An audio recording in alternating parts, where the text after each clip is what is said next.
दादा! From Chandni Chowk to China. तू पिछले जन्म में चीन का बहुत बड़ा बहादुर राजा था, लू शेंग। From Chandni Chowk to China. तालू में गणेश जी विराजे दादा। जाने कौन हूँ समझ आई ना। लू शेंग, ताला हूँ तो। वो शक्ल से देखो मैं सीधा साधा, वो सब कहते हैं मैं हूँ राजा नहीं अब मैं प्यादा।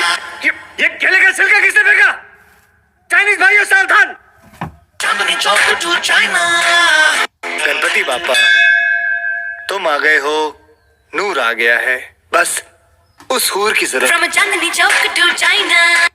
चंचल, शीतल, निर्मल, कोमल, ऐसी कन्या गणेश जी के डेन में होती है। देखा कभी है तूने आईना? शीतल, कोमल, निर्मल या चालू चुड़ैल चतुर? ये चीनी कैसे बन गई तू? और ये लोग सिंधी में क्या कह रहे? डाडो हो जो।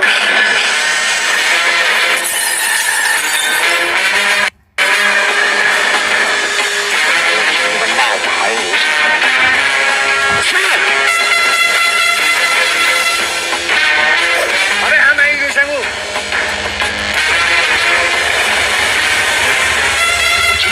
कोई लू शेंग नहीं है, फ्रॉड है, बहुत बड़ा फ्रॉड।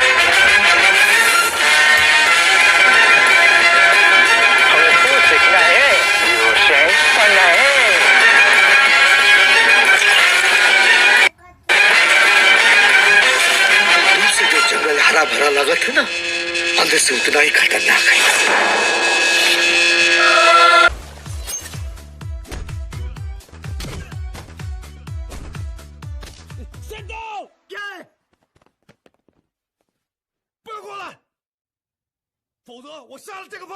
दोस्तों, अगर आप चांदनी चौक टू चाइना मूवी को यूट्यूब पर देखना चाहते हो तो मैं आपको बता दूं, आपको ये फुल मूवी यूट्यूब पर देखने को नहीं मिलेगी, क्योंकि इस मूवी के ओनर इसे अब भी पैसे लेकर ही दिखा रहे हैं।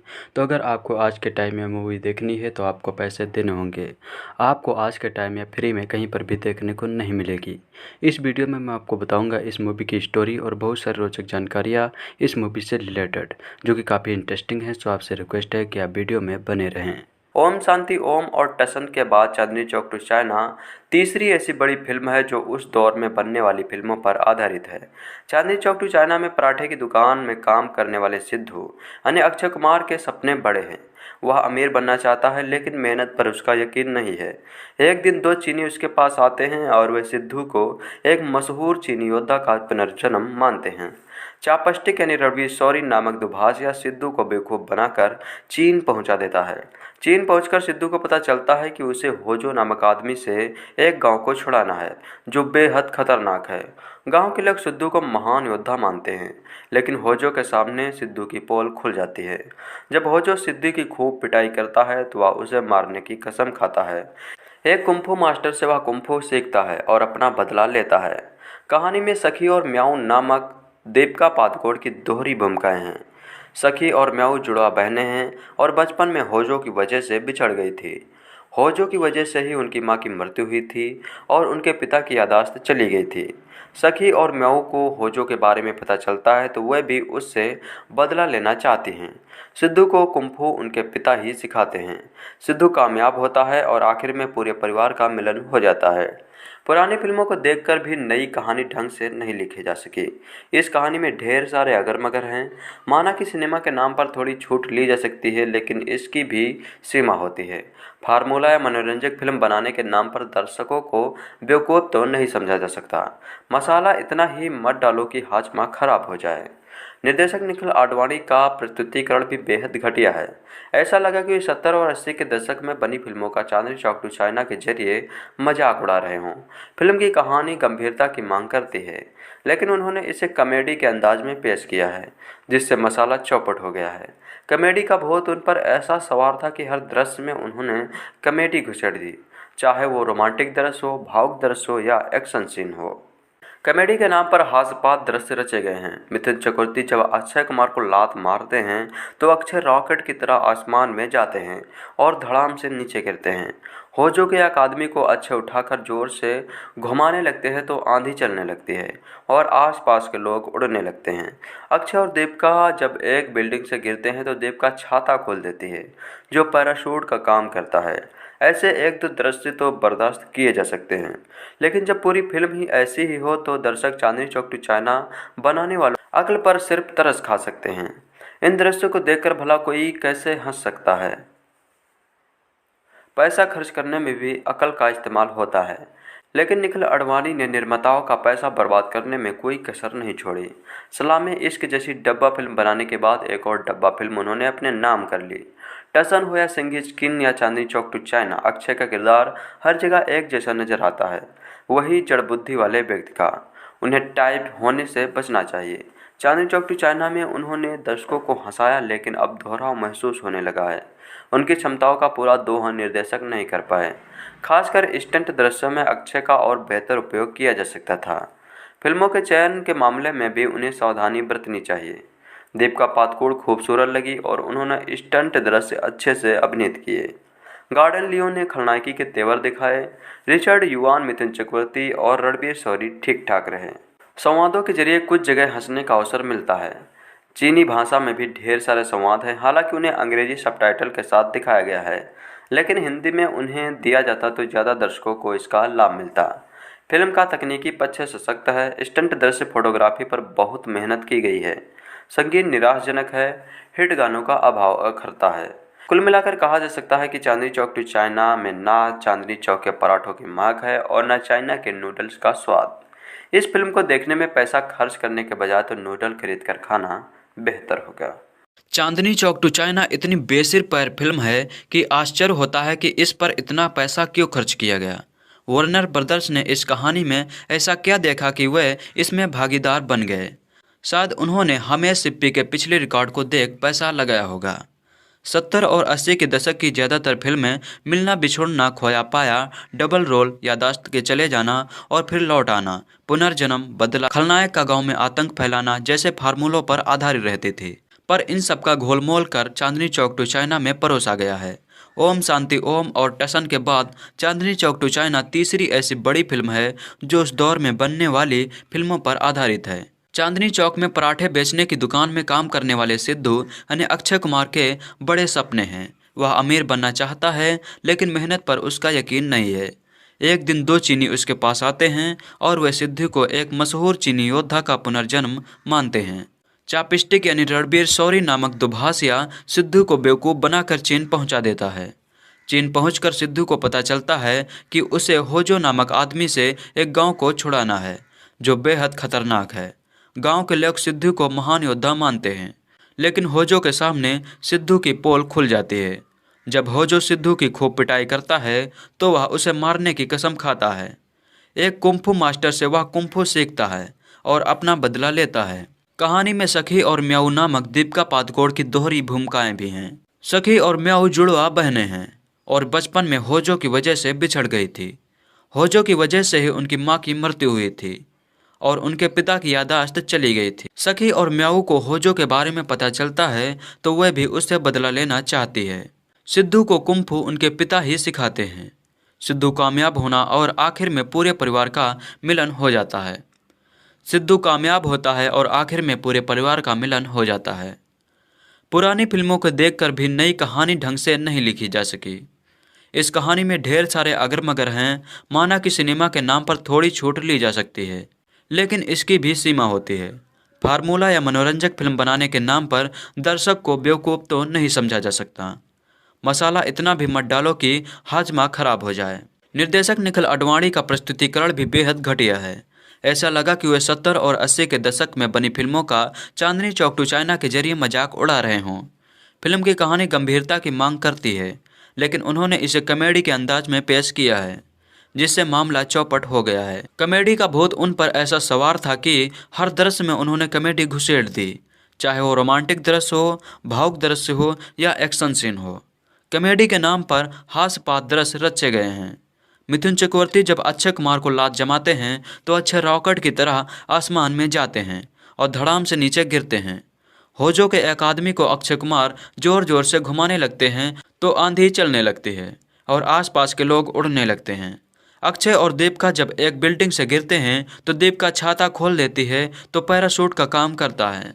ऐसे एक दो दृश्य तो बर्दाश्त किए जा सकते हैं, लेकिन जब पूरी फिल्म ही ऐसी हो तो दर्शक चांदनी चौक टू चाइना बनाने वालों की अकल पर सिर्फ तरस खा सकते हैं। इस दृश्य को देखकर भला कोई कैसे हंस सकता है। पैसा खर्च करने में भी अकल का इस्तेमाल होता है, लेकिन निखिल अडवाणी ने निर्माताओं का पैसा बर्बाद करने में कोई कसर नहीं छोड़ी है।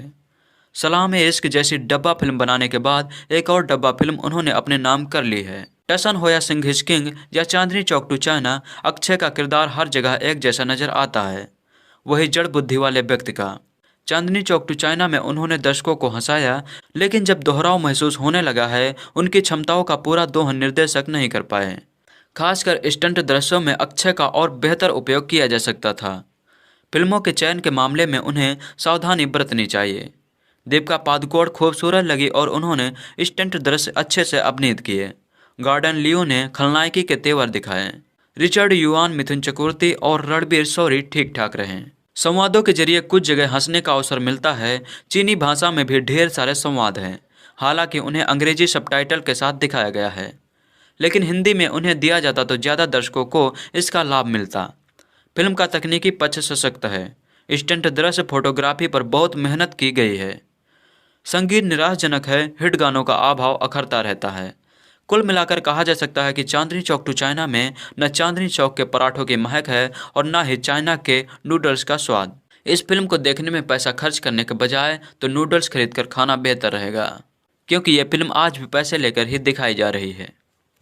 हेलो दोस्तों, चांदनी चौक टू चाइना एक ऐसी मूवी थी जो कि भारी भरकम बजट के साथ बनाई गई थी, लेकिन ये फ्लॉप हो गई थी। ये किसी को उम्मीद भी नहीं थी कि ये मूवी फ्लॉप होगी। ये देखने में काफ़ी अच्छी लगती है और है भी इंटरेस्टिंग। एक इंटरव्यू में जब दीपिका पादुकोण से पूछा गया कि आपके लाइफ की सबसे ख़राब फिल्म कौन सी है, तो उन्होंने बिना हिचकिचाए और बिना देरी किए चांदनी चौक टू चाइना का नाम ले लिया। उन्होंने कहा कि मैंने ना जाने ये फिल्म क्यों कर ली, मेरे मन में क्या चल रहा था। ये मेरे ज़िंदगी की सबसे बेकार फिल्म है, जो कि इतनी बुरी तरह से पिटी हुई थी। ये फिल्म जो है बनी थी 62 करोड़ रुपए में और इसकी भारत में कमाई हुई थी 23 करोड़ और दुनिया भर की कमाई हुई थी 56 करोड़। तो जहाँ पर इसकी बजट था 62 करोड़, वहाँ पर दुनिया भर यानी ग्रॉस कलेक्शन में भी मात्र 56 करोड़ का बिजनेस कर पाई थी, यानी अपना लागत भी नहीं निकाल पाई थी। ये फिल्म कॉमेडी और फैंटास्टिक एक्शन पर आधारित है। कुछ लोगों का तो ये भी कहना है रिव्यू में कि इस मूवी में बहुत सारे फालतू की चीज़ें दिखाई गई थी। जैसे कि अगर आपने देखा होगा तो आपको पता होगा कि अक्षय कुमार के इसमें दादा मिथुन चक्रवर्ती बने हुए थे, जो कि इनके जब किक मारते हैं तो वे रॉकेट की तरह आसमान में उड़ते हैं, जो कि एक फालतू की चीज़ बताया कुछ लोगों ने रिव्यू में। और भी बहुत सारी चीज़ें कही उन्होंने कहा कि जब वे चाइनीज़ कुल्फू सीखते हैं तब वे सिर्फ मौन धारण करने पर बहुत सारा तूफान आ जाता है, जो कि बिल्कुल इम्पॉसिबल है। तो इसमें बहुत सारी जो है काल्पनिक चीज़ें, यानी बहुत ही ज़्यादा काल्पनिक चीज़ें दिखाई गई थी, जिसकी वजह लोग बताते हैं इस फिल्म के फ्लॉप होने की। फिल्म काफ़ी अच्छी थी और बहुत सारे यानी बकवास चीज़ें इसमें बताई गई थी कि बहुत सारी इसमें कहानी से ज़्यादा इसमें बकवास भरी हुई, ऐसा कहना है। मैंने बहुत सारे रिव्यू देखे हैं। दोस्तों, आपको क्या लगता है ये फिल्म बकवास है या सही? ये कहानी थी, सिंधु चौक एक दुकान पर सब्जी काटने का काम करता है। वह जल्द से जल्द अमीर बनने का सपना देखता है। एक दिन 2 चाइनीज पर्यटक उसकी दुकान पर आते हैं। वह सिद्धू को उसके भगवान का रूप बताते हैं। इस बात का जड़ से पता लगाने के लिए वह चाइना जाता है। क्या सिद्धू किसी मुश्किल में पड़ जाएगा? तो दोस्तों, ये थी चांदनी चौक टू चाइना की हमारी तरफ से छोटी सी जानकारी। आपको पसंद आई तो इसे लाइक कीजिए और ऐसे अपडेट्स पाने के लिए हमारे चैनल को सब्सक्राइब कीजिए। Thank you so much. खराब फिल्म कौन सी है, तो उन्होंने बिना हिचकिचाए और बिना देरी किए चांदनी चौक टू चाइना का नाम ले लिया। उन्होंने कहा कि मैंने ना जाने यह फिल्म क्यों कर ली, मेरे मन में क्या चल रहा था। ये मेरे ज़िंदगी की सबसे बेकार फिल्म है, जो कि इतनी बुरी तरह से पिटी हुई थी। ये फिल्म जो है बनी थी 62 करोड़ रुपए में और इसकी भारत में कमाई हुई थी 23 करोड़ और दुनिया भर की कमाई हुई थी 56 करोड़। तो जहाँ पर इसकी बजट था 62 करोड़, वहाँ पर दुनिया भर यानी ग्रॉस कलेक्शन में भी मात्र 56 करोड़ का बिजनेस कर पाई थी, यानी अपना लागत भी नहीं निकाल पाई थी। ये फिल्म कॉमेडी और फैंटास्टिक एक्शन पर आधारित है। कुछ लोगों का तो ये भी कहना है रिव्यू में कि इस मूवी में बहुत सारे फालतू की चीज़ें दिखाई गई थी। जैसे कि अगर आपने देखा होगा तो आपको पता होगा कि अक्षय कुमार के इसमें दादा मिथुन चक्रवर्ती बने हुए थे, जो कि इनके जब किक मारते हैं तो वे रॉकेट की तरह आसमान में उड़ते हैं, जो कि एक फालतू की चीज़ बताया कुछ लोगों ने रिव्यू में। और भी बहुत सारी चीज़ें कही उन्होंने कहा कि जब वह चाइनीज़ कुल्फू सीखते हैं तब वह सिर्फ मौन धारण करने पर बहुत सारा तूफान आ जाता है, जो कि बिल्कुल इम्पॉसिबल है।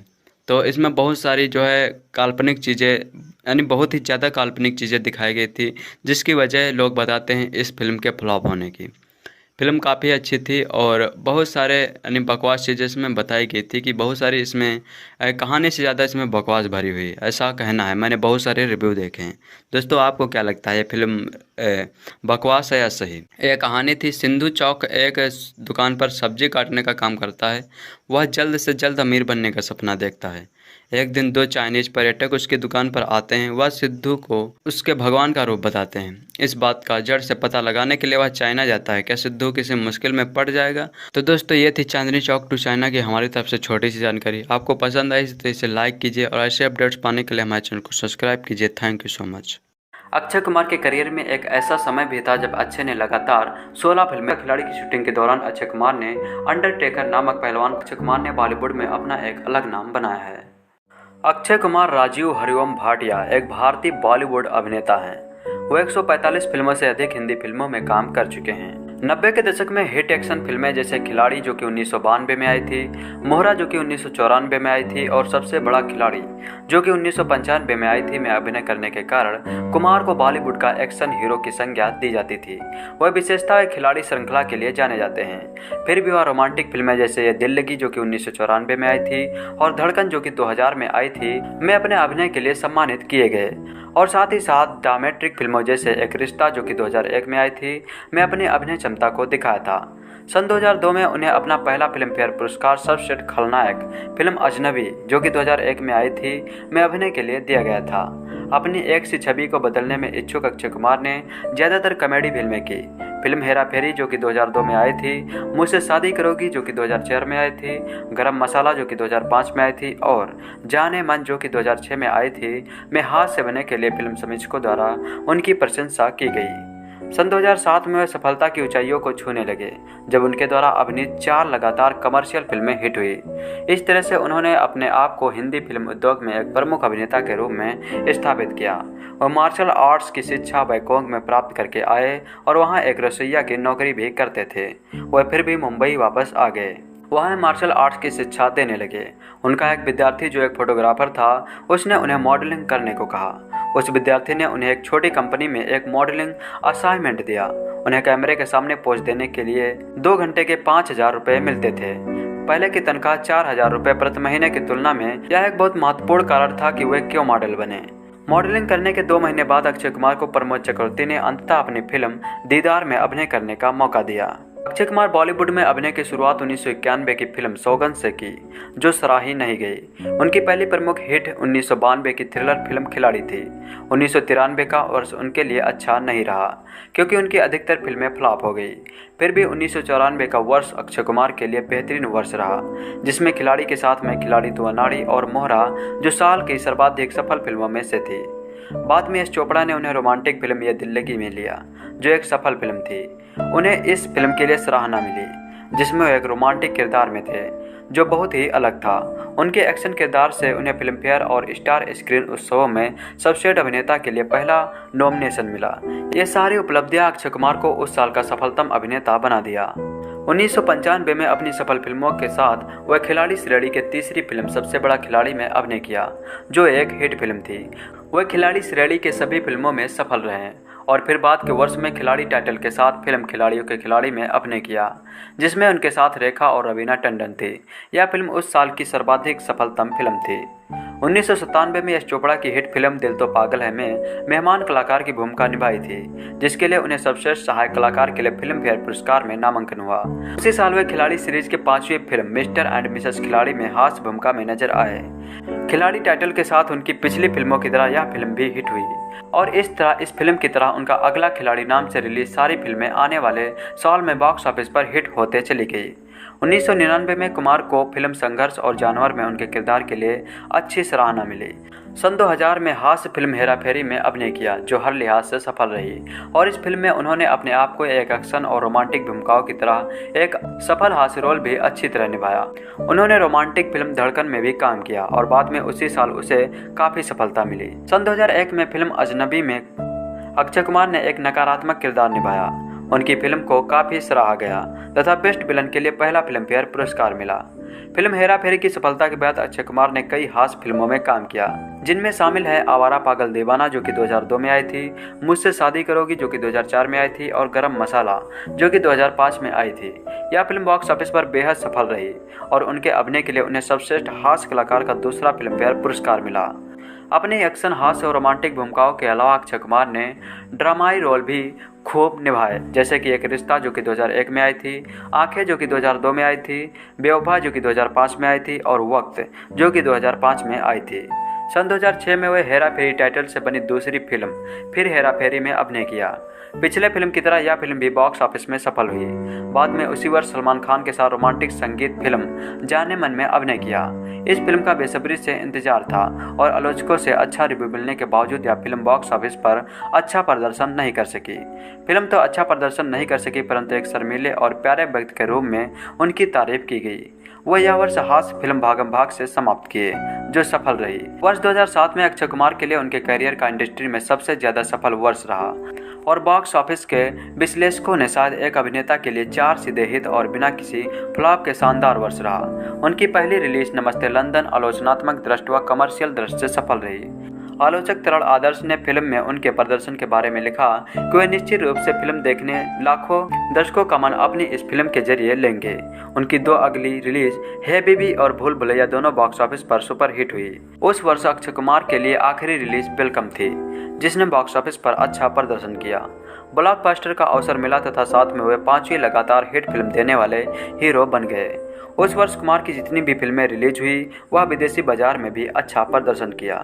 बॉलीवुड में रहने के दौरान अक्षय कुमार का नाम उनके साथ काम करने वाली कई अभिनेत्रियों के साथ जोड़ा गया, जैसे रवीना टंडन, रेखा और शिल्पा शेट्टी।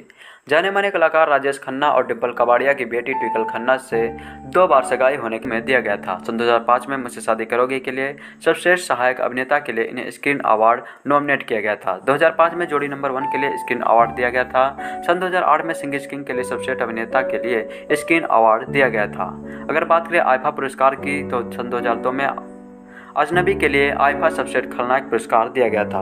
2005 में मुझसे शादी करोगी के लिए आईफा सबसेट हास्य अभिनेता पुरस्कार के रूप में दिया गया था। 2008 में मेजबान देश थाईलैंड द्वारा विशिष्ट आईफा पुरस्कार दिया गया था।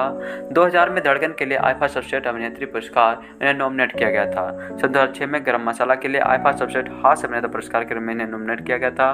2008 में भूल भुलैया के लिए आईफा सबसेट अभिनेत्री पुरस्कार नॉमिनेट किया गया था। 2009 में दशक का पुरुष सितारा आईफा पुरस्कार नॉमिनेट किया गया था। 2013 में ओ माय गॉड के लिए आईफा सर्वश्रेष्ठ सहायक अभिनेता पुरस्कार के रूप में नॉमिनेट किया गया था। अगर बात करें स्टार डस्ट पुरस्कार की तो 2006 में गरम मसाला के लिए वर्ष का अभिनेता पुरस्कार दिया गया था। 2008 में है बेबी और नमस्ते लंदन के लिए वर्ष के सर्वश्रेष्ठ पुरुष सितारे का पुरस्कार दिया गया था। 2009 में सिंह इज किंग के लिए स्टार डस्ट पार्ट को चॉइस सर्वश्रेष्ठ फिल्म फेयर पुरस्कार विपुल अमरल्ला शाह के साथ साझा किया गया था। सन 2010 में ब्लू के लिए सर्वश्रेष्ठ अभिनेता लोकप्रिय पुरस्कार पुरुष में इन्हें दिया गया था।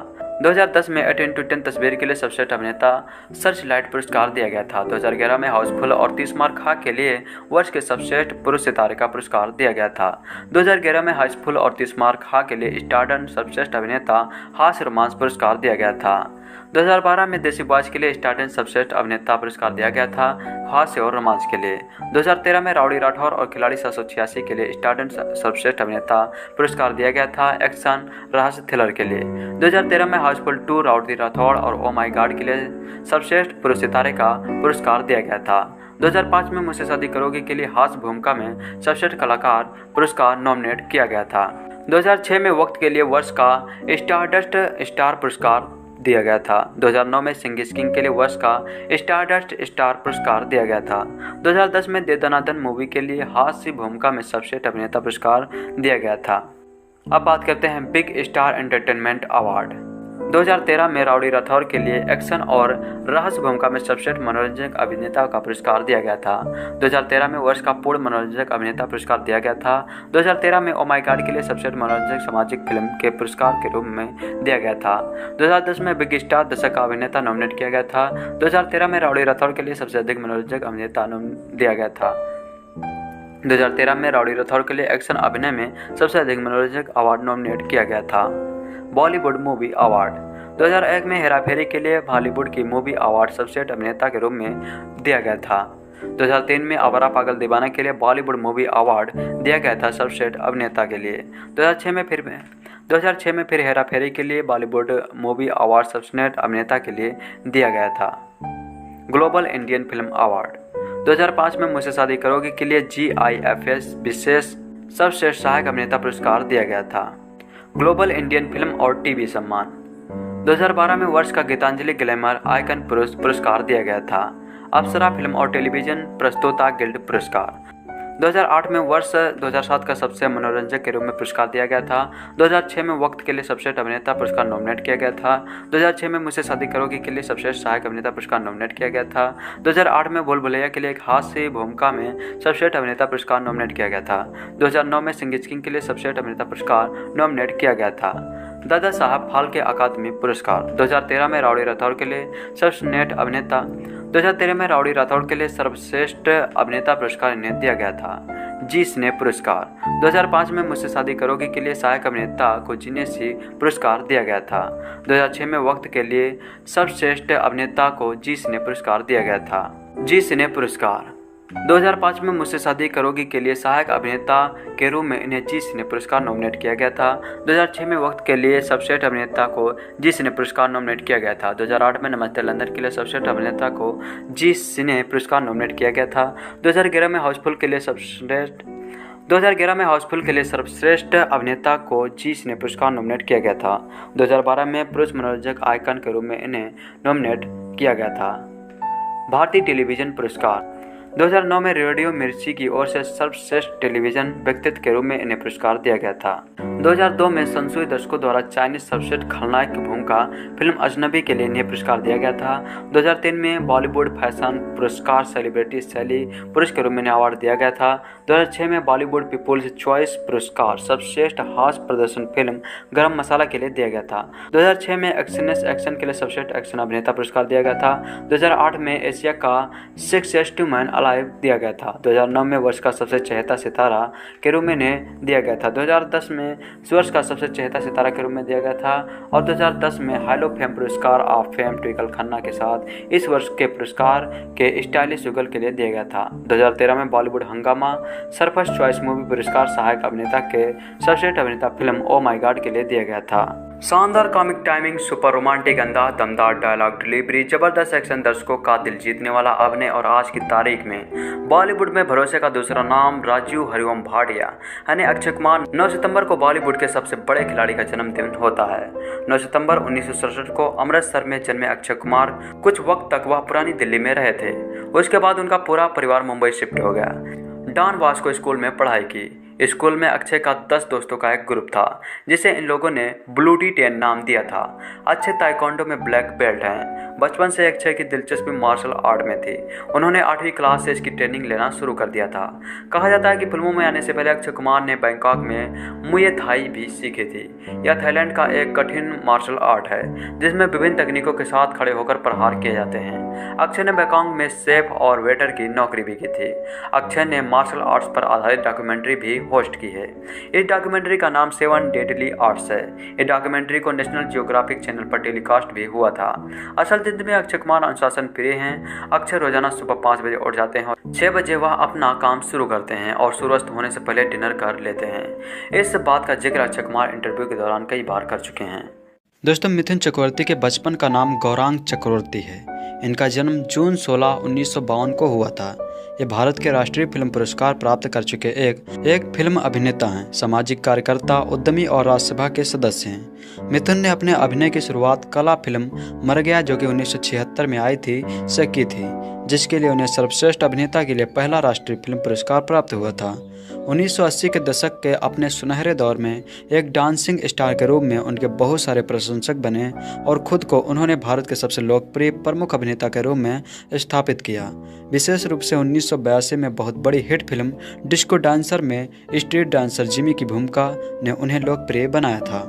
इनका जन्म कलकत्ता में हुआ था और कलकत्ता के ही विख्यात स्टार्च कॉलेज से उन्होंने रसायन विज्ञान में बीएससी स्नातक की डिग्री हासिल की। उसके बाद वे भारतीय फिल्म और टेलीविज़न संस्थान पुणे से जुड़े और वहीं से स्नातक भी किया। यह बहुत ही कम लोगों को ज्ञात है कि मिथुन फिल्म उद्योग में प्रवेश करने से पहले एक कट्टर नक्सली थे, लेकिन उनके परिवार को कठिनाई का सामना तब करना पड़ा जब उनके एकमात्र भाई की मौत दुर्घटनावश बिजली के करंट लगने से हो गई। इसके बाद मिथुन अपने परिवार में लौट आए और नक्सली आंदोलन से खुद को अलग कर लिया। हालांकि ऐसा करने के कारण नक्सलियों से उनके जीवन को खतरा उत्पन्न हो सकता था, क्योंकि नक्सलवाद को वन वे रोड माना जाता रहा। यह उनके जीवन का एक महत्वपूर्ण मोड़ साबित हुआ और जीवन में उन्हें एक आइकॉनिक दर्जा प्रदान करने में प्रमुख कारण बना। यह बात भी कम लोग जानते ही हैं कि उन्होंने मार्शल आर्ट में महारत हासिल की है। मिथुन ने भारतीय अभिनेत्री योगिता बली से शादी की और वे 4 बच्चे, 3 बेटे और 1 बेटी के पिता हैं। बड़ा पुत्र मेमो चक्रवर्ती, जिन्होंने 2008 में बॉलीवुड फिल्म जिमी से अपने अभिनय जीवन की शुरुआत की।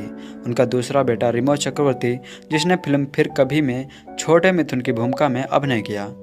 मिथुन के अन्य 2 बच्चे नामासी चक्रवर्ती और दिशानी चक्रवर्ती अभी पढ़ाई कर रहे हैं। कई सूत्रों का दावा है कि चक्रवर्ती का 1986 से 1987 तक श्रीदेवी नाम की एक अभिनेत्री के साथ एक रिश्ता था, लेकिन श्रीदेवी ने मिथुन से अपना संबंध तब खत्म कर लिया जब उन्हें पता चला कि उनका अपनी पहली पत्नी योगिता बली से तलाक नहीं हुआ है। माना जाता है चक्रवर्ती और श्रीदेवी ने गोपनीय रूप से शादी की है और बाद में यह संबंध रद्द हो गया। मिथुन ने 1999 में मृणाल सेन द्वारा निर्देशित फिल्म मर गया से अपने फिल्मी करियर की शुरुआत की, जिसमें सर्वश्रेष्ठ अभिनेता के लिए उन्हें राष्ट्रीय फिल्म पुरस्कार प्राप्त हुआ। अपनी पहली फिल्म के बाद उन्होंने कुछ फिल्मों 2 अनजाने जो कि 1976 में आई थी तथा फूल खिले हैं के गुलशन गुलशन जो कि 1977 में आई थी में सहयोगी भूमिका निभाई, लेकिन इससे उन्हें कोई सम्मान नहीं मिला। बाद में उन्होंने 1970 के दशक के आखिरी दौर में कम बजट वाली रविकांत नगाइचा के निर्देशन में बनी जासूसी फिल्म सुरक्षा जो कि 1989 में आई थी और 1980 के शुरुआती दशक की हिट फिल्में हम 5 जो कि 1980 में आई थी और वारदात जो कि 1981 में आई थी, जो कि सुरक्षा फिल्म की अगली कड़ी थी, में प्रमुख भूमिका अदा की थी। अंत में उन्हें बड़ी सफलता म्यूजिकल फिल्म डिस्को डांसर से 1982 में मिली। यह फिल्म अपने संगीत की वजह से एक बड़ी हिट हुई और आज भी यह पसंद की जाती है। इस फिल्म के साथ दूसरी म्यूजिकल फिल्में मसलन कसम पैदा करने वाले की जो कि 1984 में आई थी और डांस जो कि 1987 में आई थी, ने उन्हें एक बेहतरीन डांसर के रूप में प्रतिष्ठित किया था। 1980 के दशक के दौरान उन्होंने रोमांटिक और पारिवारिक ड्रामा वाली कई सफल फिल्में मुझे इंसाफ चाहिए जो कि 1983 में आई थी, प्यार झुकता नहीं जो कि 1985 में आई थी, स्वर्ग से सुंदर जो कि 1986 में आई थी, प्यार का मंदिर जो कि 1988 में आई थी, में मुख्य भूमिकाओं में अभिनय किया है। इन फिल्मों की गिनती आज भी उनकी सबसे सफल व्यावसायिक फिल्मों में होती है। वांटेड जो कि 1983 में आई थी, बॉक्सर 1984 में आई थी, जागीर 1984 में आई थी, जाल जो कि 1986 में आई थी, वतन के रखवाले 1987 में आई थी, कमांडो, वक्त की आवाज़, गुरु, मुर्जिम और दुश्मन जैसी फिल्मों में उन्हें एक एक्शन हीरो के रूप में मान्यता प्राप्त हुई। 1980 के दशक के मध्य में उन्हें अमिताभ बच्चन के एक प्रतिद्वंदी के रूप में देखा जाने लगा, क्योंकि उन्होंने दर्जनों एक्शन और ड्रामा से भरपूर फिल्में की, जिससे उनकी छवि एक एंग्री मैन की बनी जो समाज की बुराइयों और भ्रष्टाचार से लड़ता है। उनकी यह खासियत बच्चन जैसी ही थी। इसी तरह उन्होंने अपने समय की बॉलीवुड की कुछ बड़ी अभिनेत्रियों जीनत अमान, पद्मिनी कुलहारे, रति अग्निहोत्री, रेखा, श्रीदेवी, माधुरी दीक्षित समेत कईयों के साथ काम किया है। मिथुन को न केवल व्यावसायिक सफलता मिली बल्कि समालोचकी की प्रशंसा भी प्राप्त हुई। मर गया, तहादेदार कथा और स्वामी विवेकानंद में उनके अभिनय की व्यापक रूप से सराहना की गई और उन्हें राष्ट्रीय फिल्म पुरस्कार से भी सम्मानित किया गया।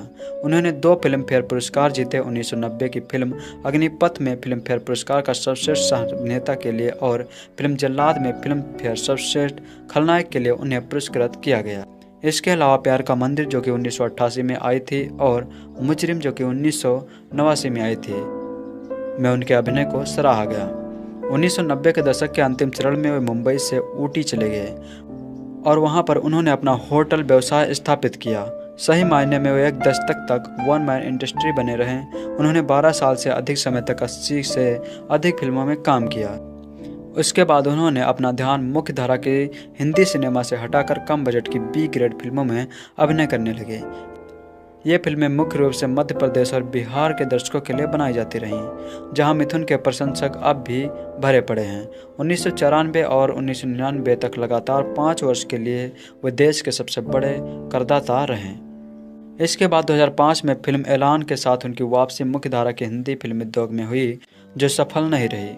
Lucky, no time for love, जो कि 2005 में आई थी, जैसे कुछ फिल्मों में सहायक भूमिकाओं में आने के बाद कल्पना लाजमी की चिंगारी, जो कि 2005 में आई थी, में उनके अभिनय को सराहा गया।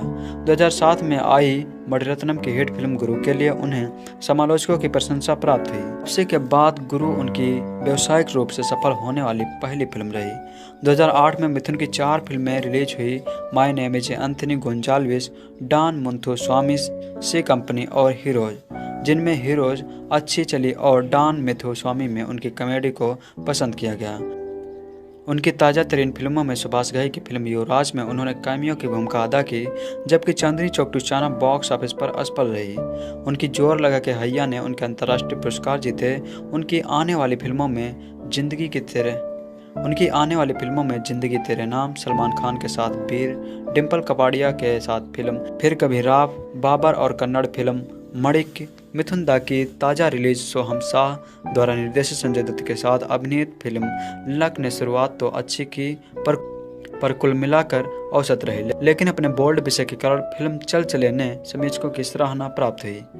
बॉलीवुड करियर के मनांतर मिथुन चक्रवर्ती अपनी मातृभाषा बंगला फिल्मों में उतने सफल नहीं रहे। हालांकि उनकी यथावर्दिती या कला फिल्मों को सराहा गया, जहां उनके मंचे हुए अभिनय के कारण उन्हें पुरस्कार प्राप्त हुए। देवश्री राय और अनिल चटर्जी के साथ 1982 में आई उनकी फिल्म तेरी को बड़ी सफलता मिली थी। ओह माय गॉड मूवी की कहानी शुरू होती है कांजी मेहता यानी परेश रावल से, जो कि खुद नास्तिक है। वह भगवान की मूर्तियों को प्राचीन काल के बताकर ज्यादा कमाई करने के लिए बेचता है। कांजी भाई बाजार के चौराहे पर पक्षियों को दाना खरीद कर डालना नहीं भूलता, लेकिन वह भगवान को नहीं मानता है।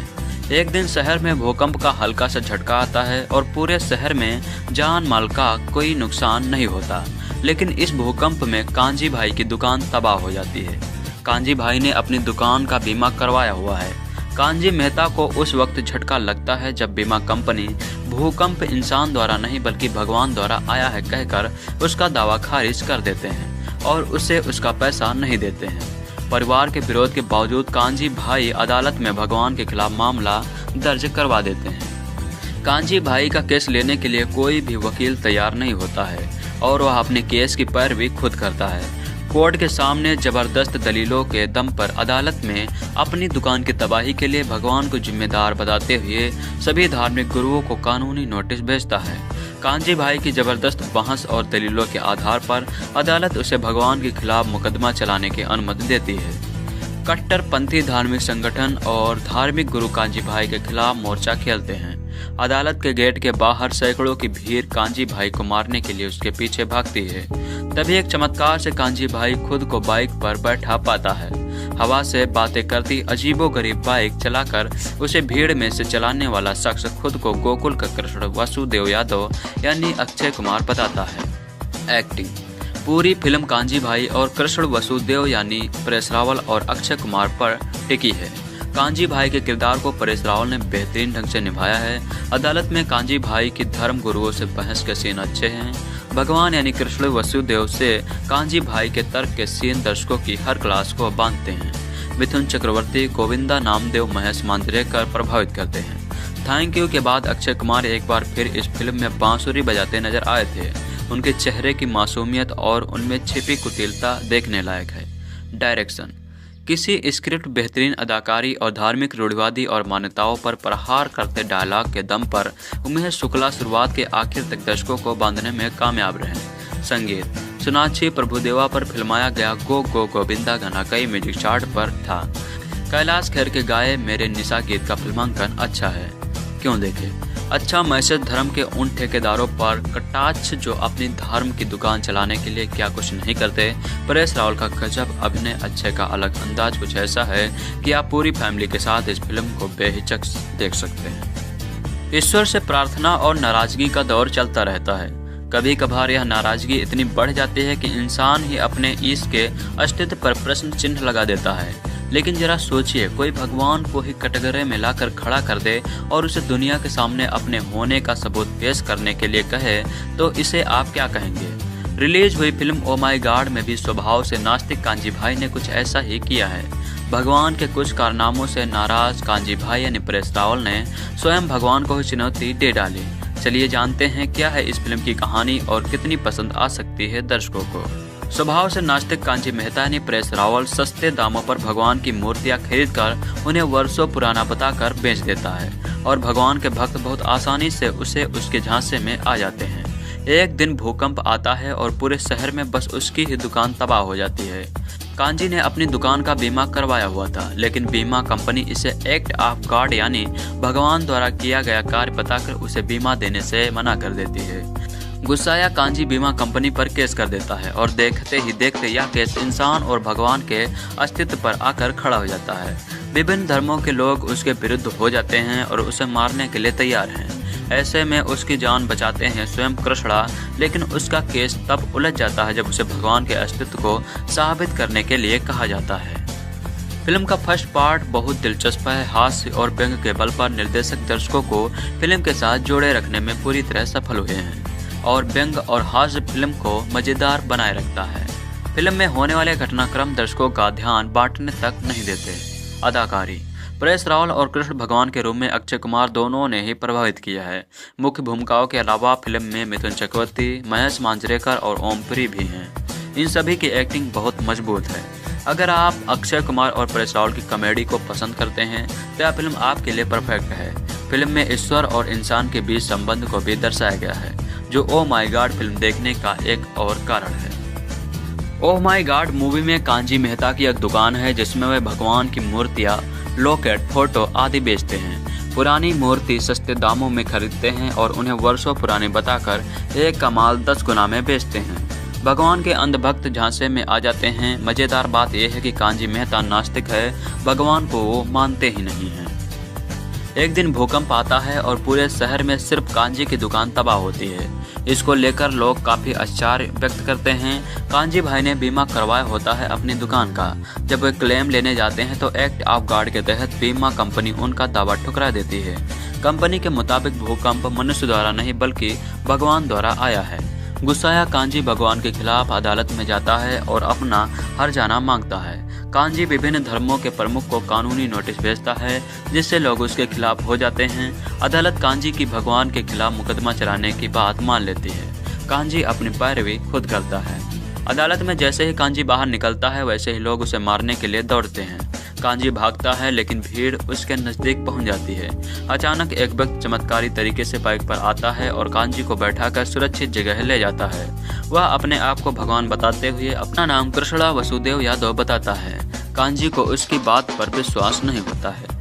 दूसरी सुनवाई में कांजी शानदार जिरह करता है, लेकिन तब वह फंस जाता है जब उसे साबित करने के लिए कहा जाता है कि भगवान का अस्तित्व है। आखिर कोई ये कैसे साबित कर सकता है? कांजी केस जीतता है या उसकी हार होती है, जानने के लिए अगर ये फिल्म देखे तो ज़्यादा बेहतर रहेगा। ओ माई गॉड 2012 की भारतीय कॉमेडी ड्रामा फिल्म है। यह गुजराती मंच नाटक कांजी विरुद्ध कांजी पर आधारित है। इसकी कहानी एक ऑस्ट्रेलियाई film the man who suicide, वो व्यक्ति जो भगवान पर मुकदमा किया, के समान है। यह उमेश शुक्ला द्वारा निर्देशित है। फिल्म में निर्णायक भूमिका में मिथुन चक्रवर्ती के साथ साथ मुख्य भूमिका में अक्षय कुमार और परेश रावल भी हैं। हेलो दोस्तों, हर कोई भगवान को पूजता है और आप भी पूजते होंगे, लेकिन क्या कभी आपका किसी सच्चे नास्तिक से पाला पड़ा है? जो लोग आपने आप को नास्तिक समझते हैं, दरअसल वह भी कहीं ना कहीं भगवान का डर मन में लिए रहते हैं। लेकिन हम आज आपको एक सच्चे नास्तिक से मिलवाएंगे। आप समझ ही गए होंगे हम परेश रावल की फिल्म ओ माई गॉड की बात कर रहे हैं। फिल्म के बारे में काफ़ी चर्चा थी कि ये भगवान विरोधी है। ये कॉमेडी फिल्म है, इसमें भगवान मॉडर्न है और भी ना जाने क्या क्या बातचीत की गई थी। तो चलिए हम आपको बताते हैं आखिर ओ माई गॉड है किस मर्ज की दवा। कहानी: कांजी लालाजी मेहता यानी परेश रावल नास्तिक इंसान है, लेकिन वह चोर बाजार में मूर्तियाँ बेचने का काम सालों से कर रहा है। कांजी को भगवान के किसी काम से कोई दिलचस्पी नहीं है। एक भूकंप के कारण उसकी पूरी दुकान टूट जाती है और सारी मूर्तियाँ उस मलबे में दब जाती हैं। गॉड ऑफ एक्ट के तहत उसे कोई मुआवजा नहीं मिलता है। कांजी को कोई रास्ता नहीं सोचता तो वह अपने नुकसान के लिए गॉड के खिलाफ कोर्ट में केस दर्ज करता है। कांजी लाल को उसका मुआवजा मिला या नहीं, इसके लिए आपको एक फिल्म देखनी होगी, लेकिन कोर्ट में कांजी की दलीलों और धर्मगुरुओं की सच्चाई को फिल्म की कहानी में बेहतरीन तरीके से पिरोया गया है। अभिनय। परेश रावल का अभिनय काबिल तारीफ है। परेश रावल ने साबित कर दिया है कि वह किसी भी रोल को संजीदगी से निभा सकते हैं। अक्षय कुमार कैमियो रोल में दिखाई पड़े, लेकिन एक मॉडर्न भगवान के अवतार में अपने स्टंट दिखाने से बाज नहीं आए। मिथुन चक्रवर्ती ने एक मठाधीश की भूमिका को बेहतरीन तरीके से निभाया है। मिथुन दा की अदाएं लोगों का काफी मनोरंजन करेंगी। महेश मांजरेकर की सिग्नेचर लाइन आपको याद रह सकती है, रिलैक्स रिलैक्स। निर्देशन। फिल्म एक गुजराती नाटक पर आधारित है, लेकिन निर्देशक उमेश शुक्ला ने फिल्म में नाटक के तत्व हावी नहीं होने दिए। फिल्म अपनी थीम पर शुरू से आखिर तक टिकी रही। हालांकि फिल्म के फर्स्ट हाफ से ज़्यादा सेकंड हाफ मज़ेदार, दिलचस्प और बांधे रखने वाला है। फिल्म बीच बीच में कॉमेडी का पुट भी लिए हुए है, जो दर्शकों को हंसाता भी है। फिल्म में कुछ छोटी मोटी कमियां, जैसे भगवान का सबको एक नॉर्मल इंसान की तरह दिखाई देना, मीडिया के विज्ञापनों को बार बार बिना वजह दिखाना भी नजर आती है, लेकिन कुल मिलाकर उमेश आपको बांधे रखने में कामयाब रहते हैं। संगीत। सोनाक्षी सिन्हा का आइटम नंबर गो गो गो गोविंदा फिल्म में सटीक बैठता है। इसके अलावा भी संगीत का फिल्म की कहानी से अच्छा तालमेल है और वह बोर नहीं करता। क्यों देखें। कांजी लालाजी मेहता की भगवान के खिलाफ दिलचस्प दलीलें, धर्मगुरुओं और मठाधीशों से कोर्ट की चलने वाली बहस के बीच एक लॉजिक मैसेज के लिए यह आप फिल्म देख सकते हैं। यह एक अच्छी और पारिवारिक फिल्म है, क्यों ना देखें। यदि आपको ग्लैमरस या फिर एक्शन से भरपूर फिल्में पसंद है और सीधी सादी कॉमेडी ना पसंद है तो यह आपके लिए नहीं है। Extra shot. कलर्स चैनल के लिए कई सालों तक काम करने वाली अश्विनी यार्डे यानी फिल्म के सहयोगी निर्माता हैं। फिल्म ओ माई गॉड की शूटिंग के बाद धर्म और ईश्वर के प्रति अक्षय की सोच पूरी तरह बदल गई थी। ओ माई गॉड में अक्षय ने भगवान कृष्ण की भूमिका निभाई है। हालांकि फिल्म में मुरली बजाने वाले या चक्र धारण करने वाले कृष्ण नहीं बने हैं, बल्कि इनमें उनकी वेशभूषा एक आम इंसान की तरह ही है। यह फिल्म परेश रावल अभिनीत एक गुजराती नाटक पर आधारित है, यानी फिल्म की कहानी गुजराती नाटक कांजी विरुद्ध कांजी पर बेस्ड है। इसे कृष्ण वर्सेस कन्हैया से भी इंस्पायर्ड बताया जा रहा है। हालांकि फिल्म नाटक पर बेस्ड है, लेकिन इस फिल्म के फिल्मांकन के लिए कुछ जरूरी परिवर्तन इस नाटक की स्क्रिप्ट में दिए गए हैं। इस फिल्म के लिए अक्षय कुमार ने अपने आप को मांसाहार से दूर कर लिया था और वे शाकाहारी बन गए थे। इस फिल्म में परेश रावल पहली बार अक्षय कुमार के साथ फिल्म के निर्माता बने हैं। रजनीकांत ओ माई गॉड के तमिल वर्जन में भगवान की भूमिका निभाएंगे। साउथ के फिल्मकार कृष्ण प्रकाश ने अक्षय की फिल्म का रीमेक बनाने का फैसला किया है। फिल्म में लीड रोल रजनीकांत के दामाद धनुष निभाएंगे। फिल्म की रिलीज के दौरान कोई बवाल न हो, इसलिए इस फिल्म की स्क्रीनिंग देश भर के धर्मगुरुओं और अलग धर्मों को मानने वाले गुरुओं के लिए कराई गई। ओ माई गॉड पर हिंदुओं की धार्मिक भावनाओं को आहत करने का आरोप लगाते हुए लखनऊ के मुख्य न्यायिक दंडाधिकारी की अदालत में प्रमोद पांडे ने याचिका दायर की थी, जिसमें फिल्म पर प्रतिबंध लगाने की मांग की थी।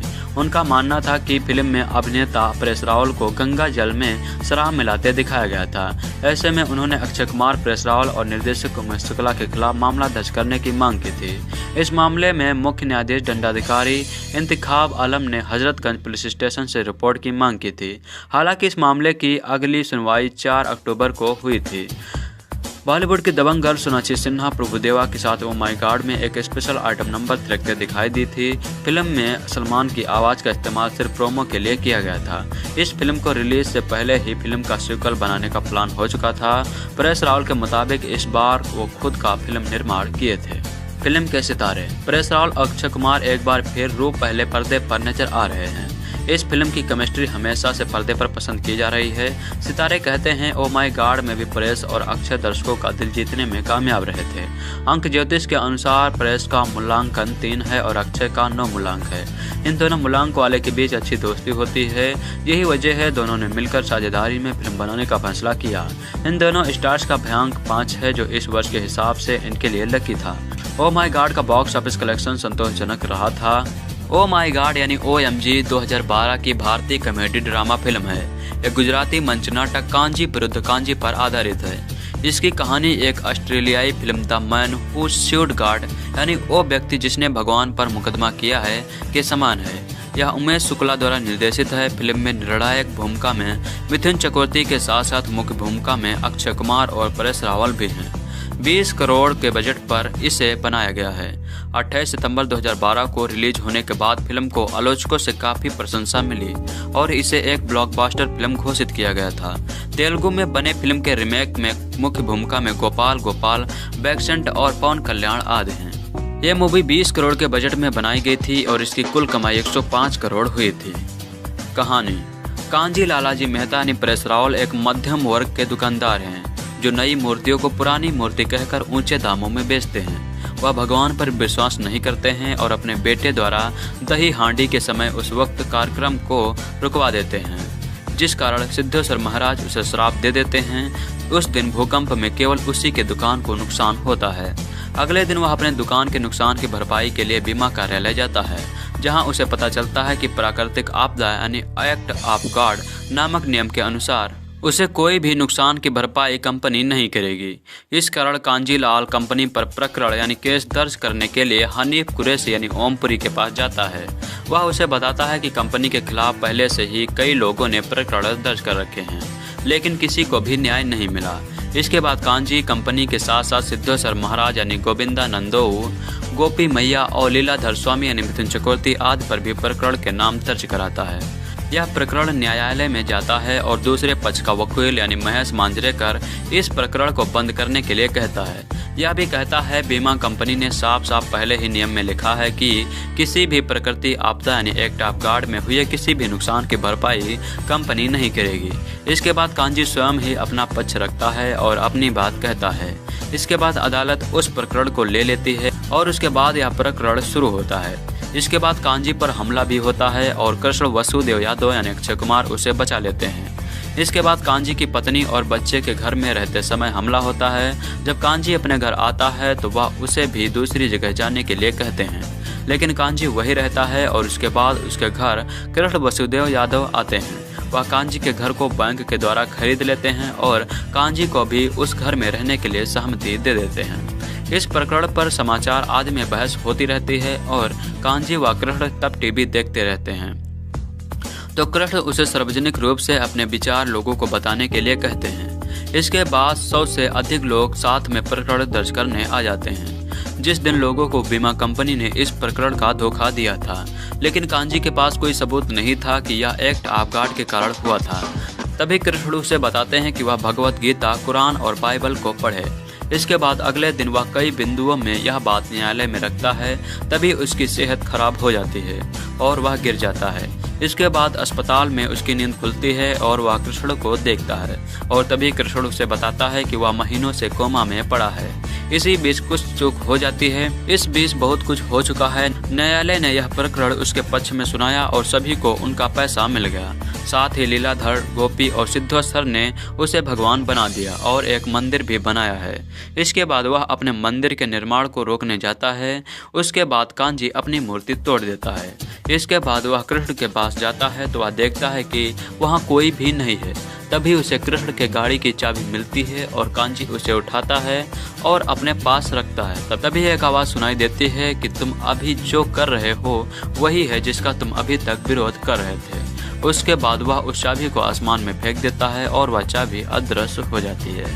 संगीत। ओ माई गॉड का संगीत निर्देशन व निर्माण हिमेश रेशमिया, सचिन जिगर और मीत ब्रोस अंजान के द्वारा दिया गया है, जबकि संगीत शब्बीर अहमद, कुमार स्वानंद किरकिरे और सुब्रत सिन्हा ने लिखा है। गीतों को हिमेश रेशमिया, श्रेया घोषाल, कैलाश खेर, बेनी दयाल, एस किंग, सूरज जगन, कीर्ति सकनिया, जुबीन गर्ग, मीत ब्रोस अंजान, आर्या आचार्य, मोहम्मद इरफान, अमन त्रिघा और परास नाथ ने गाया है। सभी गीत शब्बीर अहमद, कुमार आनंद किरकिरे और सुब्रत सिन्हा द्वारा लिखे गए हैं। इसमें पहला सॉन्ग था डोंट वरी, जिसे गाया था हिमेश रेशमिया, बेनी दयाल और आर्या आचार्य ने। दूसरा सॉन्ग था मेरे निशान, जिसे गाया था कैलाश खेर, मीत ब्रोस अंजान ने। तीसरा सॉन्ग था तू ही तू, जिसे गाया था मोहम्मद इरफान अली ने। चौथा सॉन्ग था गो गो गोविंदा, जिसे गाया था मीका सिंह, श्रेया घोषाल ने। पांचवा सॉन्ग था हरी बोल, जिसे गाया था कीर्ति सगातिया ने। छठा सॉन्ग था तू ही तू, जो कि रिप्राइज में था, जिसे गाया था सूरज जगन ने। सातवां सॉन्ग था ओ माई गॉड, जो कि साउंड ट्रैक में था, जिसे गाया था सुबेन गर्ग ने। आठवां सॉन्ग था तू ही तू, जिसे गाया था अस्किंग ने। नवा सॉन्ग था गो गो गोविंदा, जो कि रिप्राइज में था, जिसे गाया था अमन त्रिखा, श्रेया घोषाल ने। 10वां सॉन्ग था डोंट वरी, ये रिमिक्स में था, जिसे हिमेश रेशमिया, बेनी दयाल और आर्यन आचार्य ने गाया था। 11वां सॉन्ग था तू ही तू, यह भी रिमिक्स में था जिसे मोहम्मद इरफान अली ने गाया था। 12वां सॉन्ग था कृष्णा थीम जो कि बांसुरी में था, यानी बांसुरी की आवाज़ में, जिसे प्रासनाथ ने बजाया था।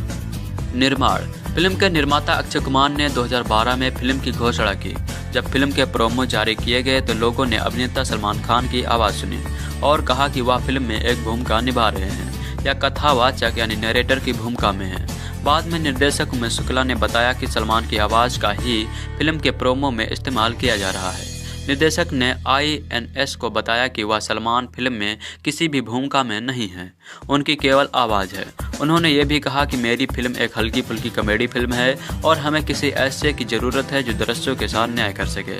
बाद में इस बात की पुष्टि की गई कि अक्षय के करीबी दोस्त परेश रावल, जो किशन बनाम कन्हैया नामक मूल नाटक किशन में दिखे थे, फिल्म में अक्षय के साथ दिखाई देंगे। इस फिल्म में शाहरुख खान से भी एक सहायक भूमिका निभाने की उम्मीद की गई थी, लेकिन बाद में शाहरुख ने इस परियोजना से बाहर का विकल्प चुना और इस भूमिका को मिथुन चक्रवर्ती द्वारा ले लिया गया। सूचना के अनुसार फिल्मांकन जनवरी 2012 से शुरू हो गया था। इसके अलावा इससे पहले कुमार की फिल्म राउडी राठौर का निर्देशन कर चुके निर्देशक प्रभुदेवा इस फिल्म में सोनाक्षी के साथ एक आइटम नंबर प्रदर्शित किया था। रिपोर्टर के अनुसार इस फिल्म में अक्षय कुमार $1 मिलियन की डिजाइनर मोटरसाइकिल चलाते दिखाई दिए थे। ओ माई गॉड 28 सितंबर 2012 को दुनिया भर में रिलीज की गई थी। इसको सिनेमाघरों में रिलीज करने के पहले केंद्रीय फिल्म प्रमाणन बोर्ड CBFC ने U प्रमाण पत्र दिया था। समालोचना। अपनी रिलीज के बाद से ओ माई गॉड को आलोचकों की काफ़ी प्रशंसा मिली।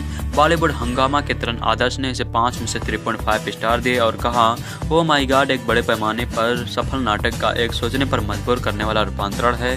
फिल्म एक संवेदनशील और अछूता विषय को छूती है।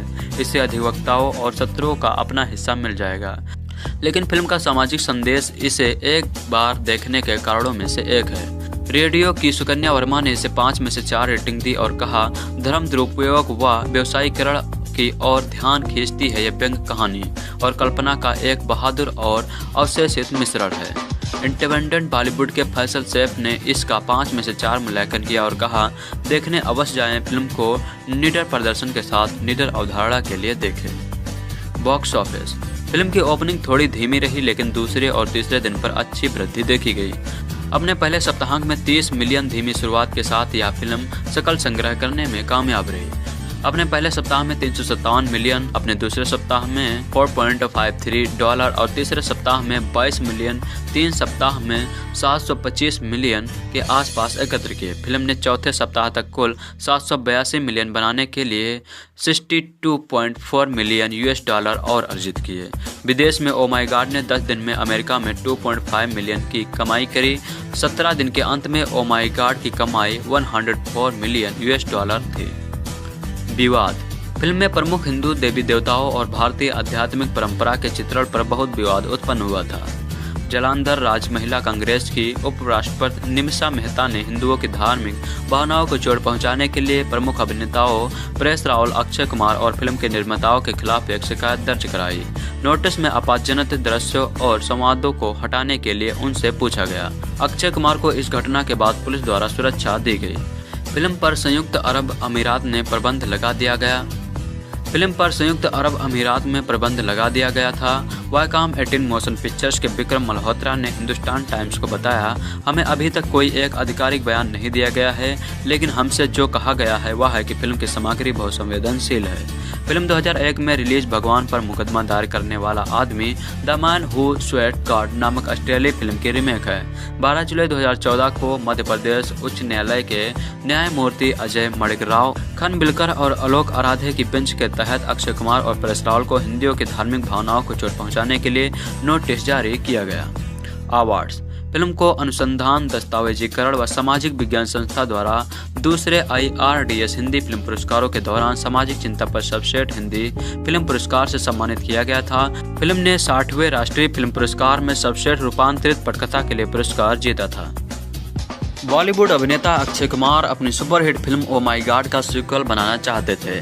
अक्षय इन दिनों अपनी आने वाली फिल्म गॉड के प्रमोशन में बिजी थे। उन्होंने बताया था कि अपनी सुपरहिट फिल्म ओ माई गॉड का पार्ट 2 काफ़ी समय से प्लान कर रहे हैं। अक्षय ने बताया कि ओ माई गॉड 2 के लिए वह अब तक 4 कहानियां सुन चुके हैं, लेकिन कोई भी कहानी उन्हें अब तक पसंद नहीं आई है। इसके अलावा अक्षय कुमार राउडी राठौर 2 बनाने के लिए भी बेहद बेचैन थे, लेकिन सही कहानी न मिलने की वजह से बात आगे नहीं बढ़ रही थी। अक्षय ने कहा, मैं कब से कोशिश कर रहा हूँ कि ओ माई गॉड का दूसरा भाग बन जाए, लेकिन नहीं बन पा रहा है। कोई अच्छी स्क्रिप्ट ही नहीं मिल रही है। ओ माई गॉड 2 बनाने के लिए अब तक 4 स्क्रिप्ट सुना चुका हूँ। ओ माई गॉड 2 बनाने के लिए अब तक 4 स्क्रिप्ट सुन चुका हूँ, लेकिन अब तक कोई कहानी नहीं जमी है। जैसे ही कोई अच्छी कहानी मिलेगी मैं ओ माई गॉड 2 बनाऊंगा। ऐसे ही राउडी राठौर पार्ट 2 के लिए भी 3 स्टोरी सुन चुका हूँ, लेकिन कोई सही नहीं लग रही है। जब तक कहानी सही तरह से पहले भाग के साथ रिलेट नहीं करेगी तब तक मज़ा नहीं आएगा। आसान नहीं होता है कमर्शियल फिल्म बनाना। बता दें कि इस फिल्म को लेकर विवाद भी हुए थे। ओम शांति ओम और टसन के बाद चांदनी चौक टू चाइना तीसरी ऐसी बड़ी फिल्म है जो उस दौर में बनने वाली फिल्मों पर आधारित है। चांदनी चौक टू चाइना में पराठे की दुकान में काम करने वाले सिद्धू यानी अक्षय कुमार के सपने बड़े हैं। वह अमीर बनना चाहता है, लेकिन मेहनत पर उसका यकीन नहीं है। एक दिन 2 चीनी उसके पास आते हैं और वे सिद्धू को एक मशहूर चीनी योद्धा का पुनर्जन्म मानते हैं। चापस्टिक यानी रणवीर शौरी नामक दुभाषिया सिद्धू को बेवकूफ़ बनाकर चीन पहुंचा देता है। चीन पहुंचकर सिद्धू को पता चलता है कि उसे होजो नामक आदमी से एक गांव को छुड़ाना है जो बेहद खतरनाक है। गांव के लोग सिद्धू को महान योद्धा मानते हैं, लेकिन होजो के सामने सिद्धू की पोल खुल जाती है। जब होजो सिद्धू की खूब पिटाई करता है तो वह उसे मारने की कसम खाता है। एक कुंफू मास्टर से वह कुंफू सीखता है और अपना बदला लेता है। कहानी में सखी और म्याऊ नामक देविका पादुकोण की दोहरी भूमिकाएं हैं। सखी और म्याऊ जुड़वा बहनें हैं और बचपन में होजो की वजह से बिछड़ गई थी। होजो की वजह से ही उनकी मां की मृत्यु हुई थी और उनके पिता की यादाश्त चली गई थी। सखी और म्याऊ को होजो के बारे में पता चलता है तो वह भी उससे बदला लेना चाहती हैं। सिद्धू को कुंफू उनके पिता ही सिखाते हैं। सिद्धू कामयाब होता है और आखिर में पूरे परिवार का मिलन हो जाता है। पुरानी फिल्मों को देखकर भी नई कहानी ढंग से नहीं लिखी जा सकी। इस कहानी में ढेर सारे अगर मगर हैं। माना कि सिनेमा के नाम पर थोड़ी छूट ली जा सकती है, लेकिन इसकी भी सीमा होती है। फार्मूला या मनोरंजक फिल्म बनाने के नाम पर दर्शकों को बेवकूफ़ तो नहीं समझा जा सकता। मसाला इतना ही मत डालो कि हाजमा खराब हो जाए। निर्देशक निखिल आडवाणी का प्रस्तुतिकरण भी बेहद घटिया है। ऐसा लगा कि 70 और 80 के दशक में बनी फिल्मों का चांदनी चौक टू चाइना के जरिए मजाक उड़ा रहे हों। फिल्म की कहानी गंभीरता की मांग करती है, लेकिन उन्होंने इसे कॉमेडी के अंदाज में पेश किया है, जिससे मसाला चौपट हो गया है। कॉमेडी का भूत उन पर ऐसा सवार था कि हर दृश्य में उन्होंने कॉमेडी घुसेड़ दी, चाहे वो रोमांटिक दृश्य हो, भावुक दृश्य हो या एक्शन सीन हो। कॉमेडी के नाम पर हास्यपात दृश्य रचे गए हैं। मिथुन चक्रवर्ती जब अक्षय कुमार को लात मारते हैं तो अक्षय रॉकेट की तरह आसमान में जाते हैं और धड़ाम से नीचे गिरते हैं। होजो के एक आदमी को अक्षय उठाकर जोर से घुमाने लगते हैं तो आंधी चलने लगती है और आसपास के लोग उड़ने लगते हैं। अक्षय और देविका जब एक बिल्डिंग से गिरते हैं तो देविका छाता खोल देती है, जो पैराशूट का काम करता है। ऐसे 1-2 दृश्य तो बर्दाश्त किए जा सकते हैं, लेकिन जब पूरी फिल्म ही ऐसी ही हो तो दर्शक चांदनी चौक टू चाइना बनाने वालों अक्ल पर सिर्फ तरस खा सकते हैं। इन दृश्यों को देखकर भला कोई कैसे हंस सकता है। पैसा खर्च करने में भी अकल का इस्तेमाल होता है, लेकिन निखिल आडवाणी ने निर्माताओं का पैसा बर्बाद करने में कोई कसर नहीं छोड़ी। सलामे इश्क जैसी डब्बा फिल्म बनाने के बाद एक और डब्बा फिल्म उन्होंने अपने नाम कर ली। टसन हो या सिंगिज किन या चांदनी चौक टू चाइना, अक्षय का किरदार हर जगह एक जैसा नजर आता है, वही जड़ बुद्धि वाले व्यक्ति का। उन्हें टाइप होने से बचना चाहिए। चांदनी चौक टू चाइना में उन्होंने दर्शकों को हंसाया, लेकिन अब दोहराव महसूस होने लगा है। उनकी क्षमताओं का पूरा दोहन निर्देशक नहीं कर पाए। खासकर स्टंट दृश्यों में अक्षय का और बेहतर उपयोग किया जा सकता था। फिल्मों के चयन के मामले में भी उन्हें सावधानी बरतनी चाहिए। देविका पादुकोण खूबसूरत लगी और उन्होंने स्टंट दृश्य अच्छे से अभिनीत किए। गार्डन लियो ने खलनायकी के तेवर दिखाए। रिचर्ड युवान, मिथुन चक्रवर्ती और रणवीर शौरी ठीक ठाक रहे। संवादों के जरिए कुछ जगह हंसने का अवसर मिलता है। चीनी भाषा में भी ढेर सारे संवाद हैं, हालांकि उन्हें अंग्रेजी सबटाइटल के साथ दिखाया गया है, लेकिन हिंदी में उन्हें दिया जाता तो ज़्यादा दर्शकों को इसका लाभ मिलता। फिल्म का तकनीकी पक्ष सशक्त है। स्टंट दृश्य फोटोग्राफी पर बहुत मेहनत की गई है। संगीत निराशजनक है। हिट गानों का अभाव अखरता है। कुल मिलाकर कहा जा सकता है कि चांदनी चौक टू चाइना में ना चांदनी चौक के पराठों की महक है और ना चाइना के नूडल्स का स्वाद। इस फिल्म को देखने में पैसा खर्च करने के बजाय तो नूडल खरीद कर खाना बेहतर होगा। दोस्तों, मिथुन चक्रवर्ती के बचपन का नाम गौरांग चक्रवर्ती है। इनका जन्म जून 16, 1952 को हुआ था। ये भारत के राष्ट्रीय फिल्म पुरस्कार प्राप्त कर चुके एक फिल्म अभिनेता हैं, सामाजिक कार्यकर्ता, उद्यमी और राज्यसभा के सदस्य हैं। मिथुन ने अपने अभिनय की शुरुआत कला फिल्म मर गया, जो कि 1976 में आई थी, से की थी, जिसके लिए उन्हें सर्वश्रेष्ठ अभिनेता के लिए पहला राष्ट्रीय फिल्म पुरस्कार प्राप्त हुआ था। 1980 के दशक के अपने सुनहरे दौर में एक डांसिंग स्टार के रूप में उनके बहुत सारे प्रशंसक बने और खुद को उन्होंने भारत के सबसे लोकप्रिय प्रमुख अभिनेता के रूप में स्थापित किया। विशेष रूप से 1982 में बहुत बड़ी हिट फिल्म डिस्को डांसर में स्ट्रीट डांसर जिमी की भूमिका ने उन्हें लोकप्रिय बनाया था। इनका जन्म कलकत्ता में हुआ था और कलकत्ता के ही विख्यात स्टार्च कॉलेज से उन्होंने रसायन विज्ञान में बीएससी स्नातक की डिग्री हासिल की। उसके बाद वे भारतीय फिल्म और टेलीविज़न संस्थान पुणे से जुड़े और वहीं से स्नातक भी किया। यह बहुत ही कम लोगों को ज्ञात है कि मिथुन फिल्म उद्योग में प्रवेश करने से पहले एक कट्टर नक्सली थे, लेकिन उनके परिवार को कठिनाई का सामना तब करना पड़ा जब उनके एकमात्र भाई की मौत दुर्घटनावश बिजली के करंट लगने से हो गई। इसके बाद मिथुन अपने परिवार में लौट आए और नक्सली आंदोलन से खुद को अलग कर लिया। हालांकि ऐसा करने के कारण नक्सलियों से उनके जीवन को खतरा उत्पन्न हो सकता था, क्योंकि नक्सलवाद को वन वे रोड माना जाता रहा। यह उनके जीवन का एक महत्वपूर्ण मोड़ साबित हुआ और जीवन में उन्हें एक आइकॉनिक दर्जा प्रदान करने में प्रमुख कारण बना। यह बात भी कम लोग जानते ही हैं कि उन्होंने मार्शल आर्ट में महारत हासिल की है। मिथुन ने भारतीय अभिनेत्री योगिता बली से शादी की और वे 4 बच्चे, 3 बेटे और 1 बेटी के पिता हैं। बड़ा पुत्र मेमो चक्रवर्ती, जिन्होंने 2008 में बॉलीवुड फिल्म जिमी से अपने अभिनय जीवन की शुरुआत की। उनका दूसरा बेटा रिमो चक्रवर्ती, जिसने फिल्म फिर कभी में छोटे मिथुन की भूमिका में अभिनय किया। मिथुन के अन्य 2 बच्चे नामासी चक्रवर्ती और दिशानी चक्रवर्ती भी पढ़ाई कर रहे हैं। कई सूत्रों का दावा है कि चक्रवर्ती का 1986 से 1987 तक श्रीदेवी नाम की एक अभिनेत्री के साथ एक रिश्ता था, लेकिन श्रीदेवी ने मिथुन से अपना संबंध तब खत्म कर लिया जब उन्हें पता चला कि उनका अपनी पहली पत्नी योगिता बली से तलाक नहीं हुआ है। माना जाता है चक्रवर्ती और श्रीदेवी ने गोपनीय रूप से शादी की है और बाद में यह संबंध रद्द हो गया। मिथुन ने 1999 में मृणाल सेन द्वारा निर्देशित फिल्म मर गया से अपने फिल्मी करियर की शुरुआत की, जिसमें सर्वश्रेष्ठ अभिनेता के लिए उन्हें राष्ट्रीय फिल्म पुरस्कार प्राप्त हुआ।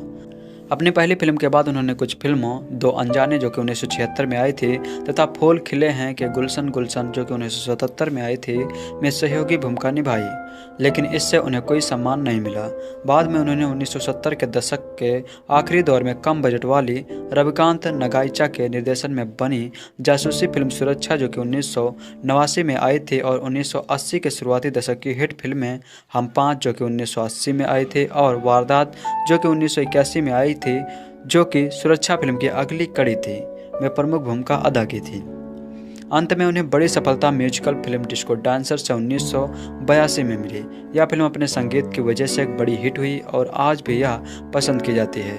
इस फिल्म के साथ दूसरी म्यूजिकल फिल्में मसलन कसम पैदा करने वाले की, जो कि 1984 में आई थी, और डांस, जो कि 1987 में आई थी, ने उन्हें एक बेहतरीन डांसर के रूप में प्रतिष्ठित किया था।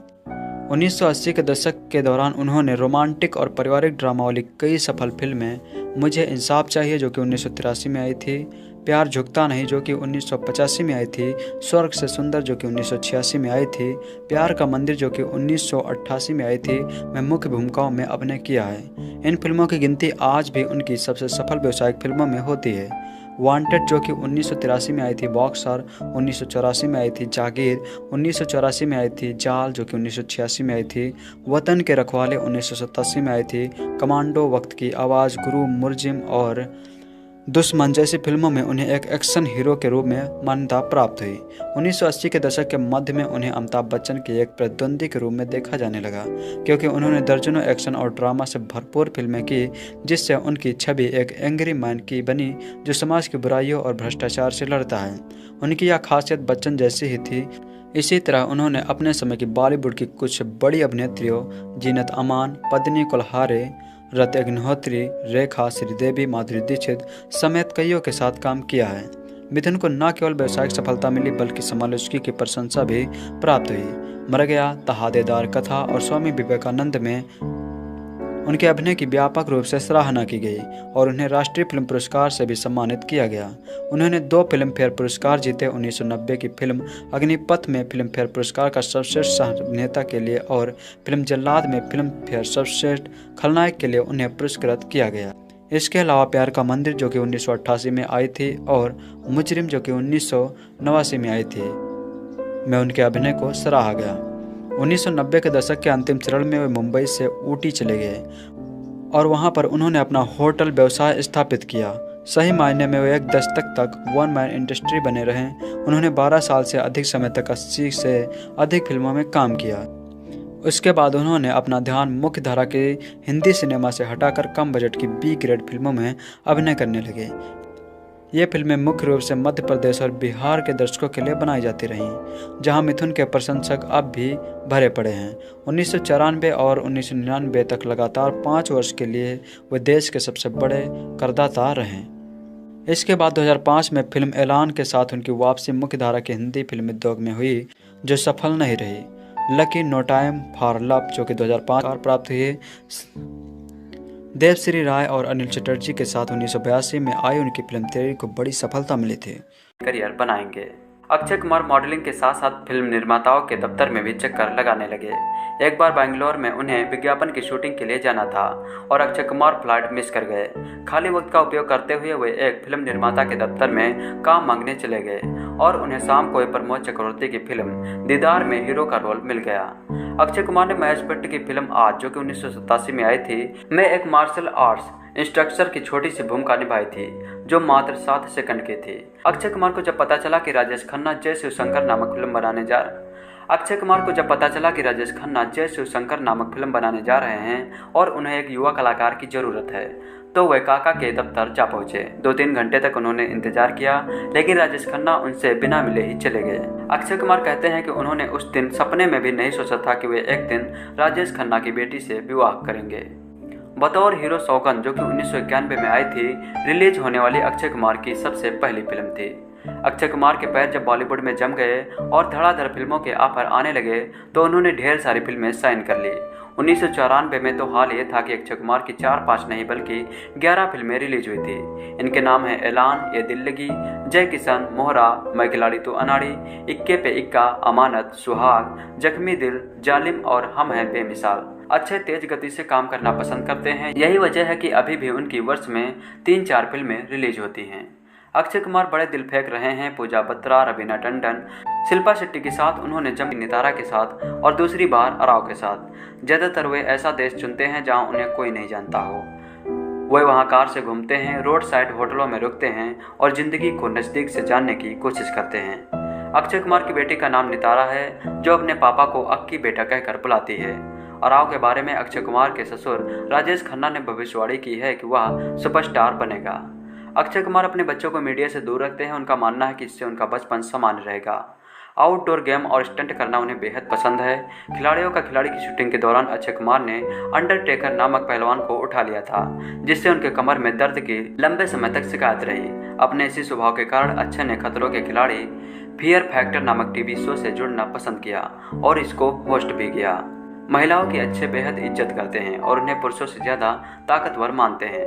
शायद इसीलिए वे अपनी माँ, बहन, पत्नी, बेटी और सास के बेहद नज़दीक हैं। फिल्म फेयर पुरस्कारों में अक्षय कुमार का नाम 7 बार नामांकित किया गया। वह सिर्फ 2 बार जीते हैं, गरम मसाला और अजनबी के लिए। क्या आप जानते हैं कि फिल्म हेरा फेरी, स्टार, फूल और कांटे और पानी जैसी फिल्मों के लिए मोल पसंद थी। इनके बाद के हिस्से क्रमशः अजय देवगन और जॉन अब्राहम के पास गए, जिनके साथ उन्होंने क्रमशः सुहाग और गरम मसाला जैसी हिट फिल्मों के लिए सह अभिनय किया।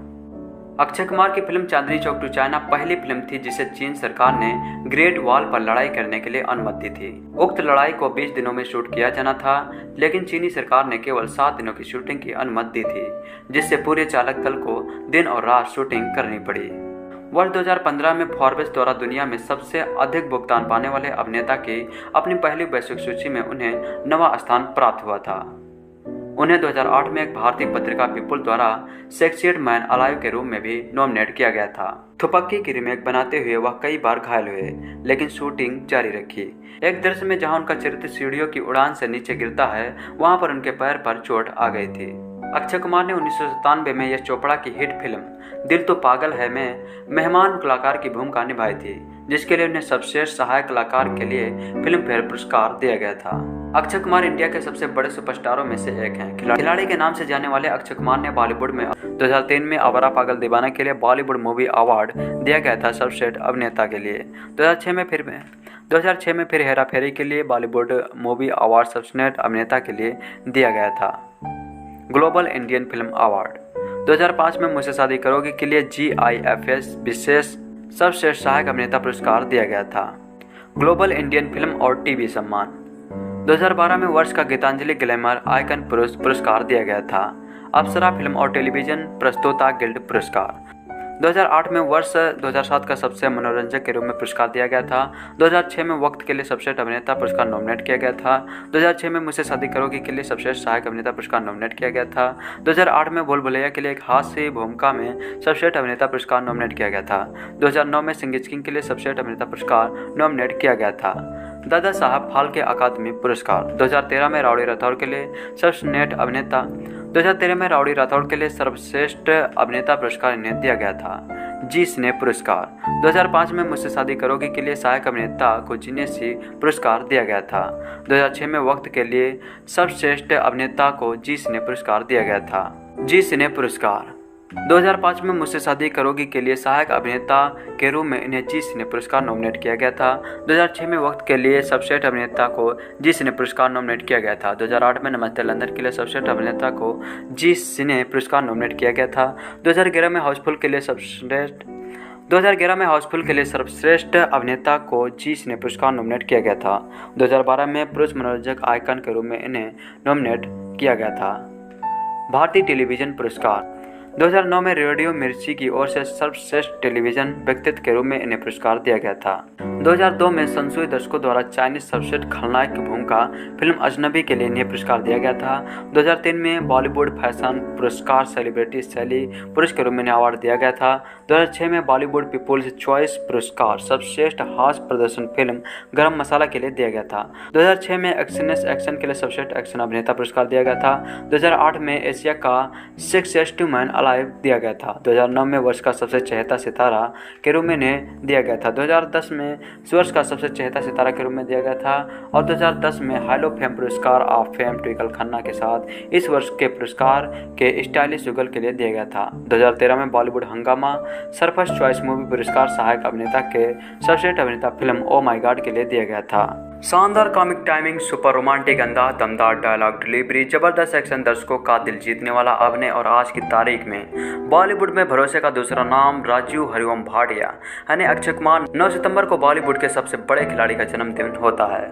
9 सितंबर 1967 को अमृतसर में जन्मे अक्षय कुमार कुछ वक्त तक वह पुरानी दिल्ली में रहे थे। उसके बाद उनका पूरा परिवार मुंबई शिफ्ट हो गया। डॉन बॉस्को स्कूल में पढ़ाई की। स्कूल में अक्षय का 10 दोस्तों का एक ग्रुप था जिसे इन लोगों ने ब्लू टी 10 नाम दिया था। अक्षय ताइक्वांडो में ब्लैक बेल्ट हैं। बचपन से अक्षय की दिलचस्पी मार्शल आर्ट में थी। उन्होंने 8वीं क्लास से इसकी ट्रेनिंग लेना शुरू कर दिया था। कहा जाता है कि फिल्मों में आने से पहले अक्षय कुमार ने बैंकॉक में मुए थाई भी सीखी थी। यह थाईलैंड का एक कठिन मार्शल आर्ट है जिसमें विभिन्न तकनीकों के साथ खड़े होकर प्रहार किए जाते हैं। अक्षय ने बैंकॉक में शेफ और वेटर की नौकरी भी की थी। अक्षय ने मार्शल आर्ट्स पर आधारित डॉक्यूमेंट्री भी होस्ट की है। इस डॉक्यूमेंट्री का नाम 7 डेडली आर्ट्स है। इस डॉक्यूमेंट्री को नेशनल जियोग्राफिक चैनल पर टेलीकास्ट भी हुआ था। असल जिंदगी में अक्षय कुमार अनुशासन प्रिय हैं। अक्षय रोजाना सुबह 5 बजे उठ जाते हैं और 6 बजे वह अपना काम शुरू करते हैं और सूर्यास्त होने से पहले डिनर कर लेते हैं। इस बात का जिक्र अक्षय कुमार इंटरव्यू के दौरान कई बार कर चुके हैं। चांदनी चौक टू चाइना इतनी बेसिर पैर फिल्म है कि आश्चर्य होता है कि इस पर इतना पैसा क्यों खर्च किया गया।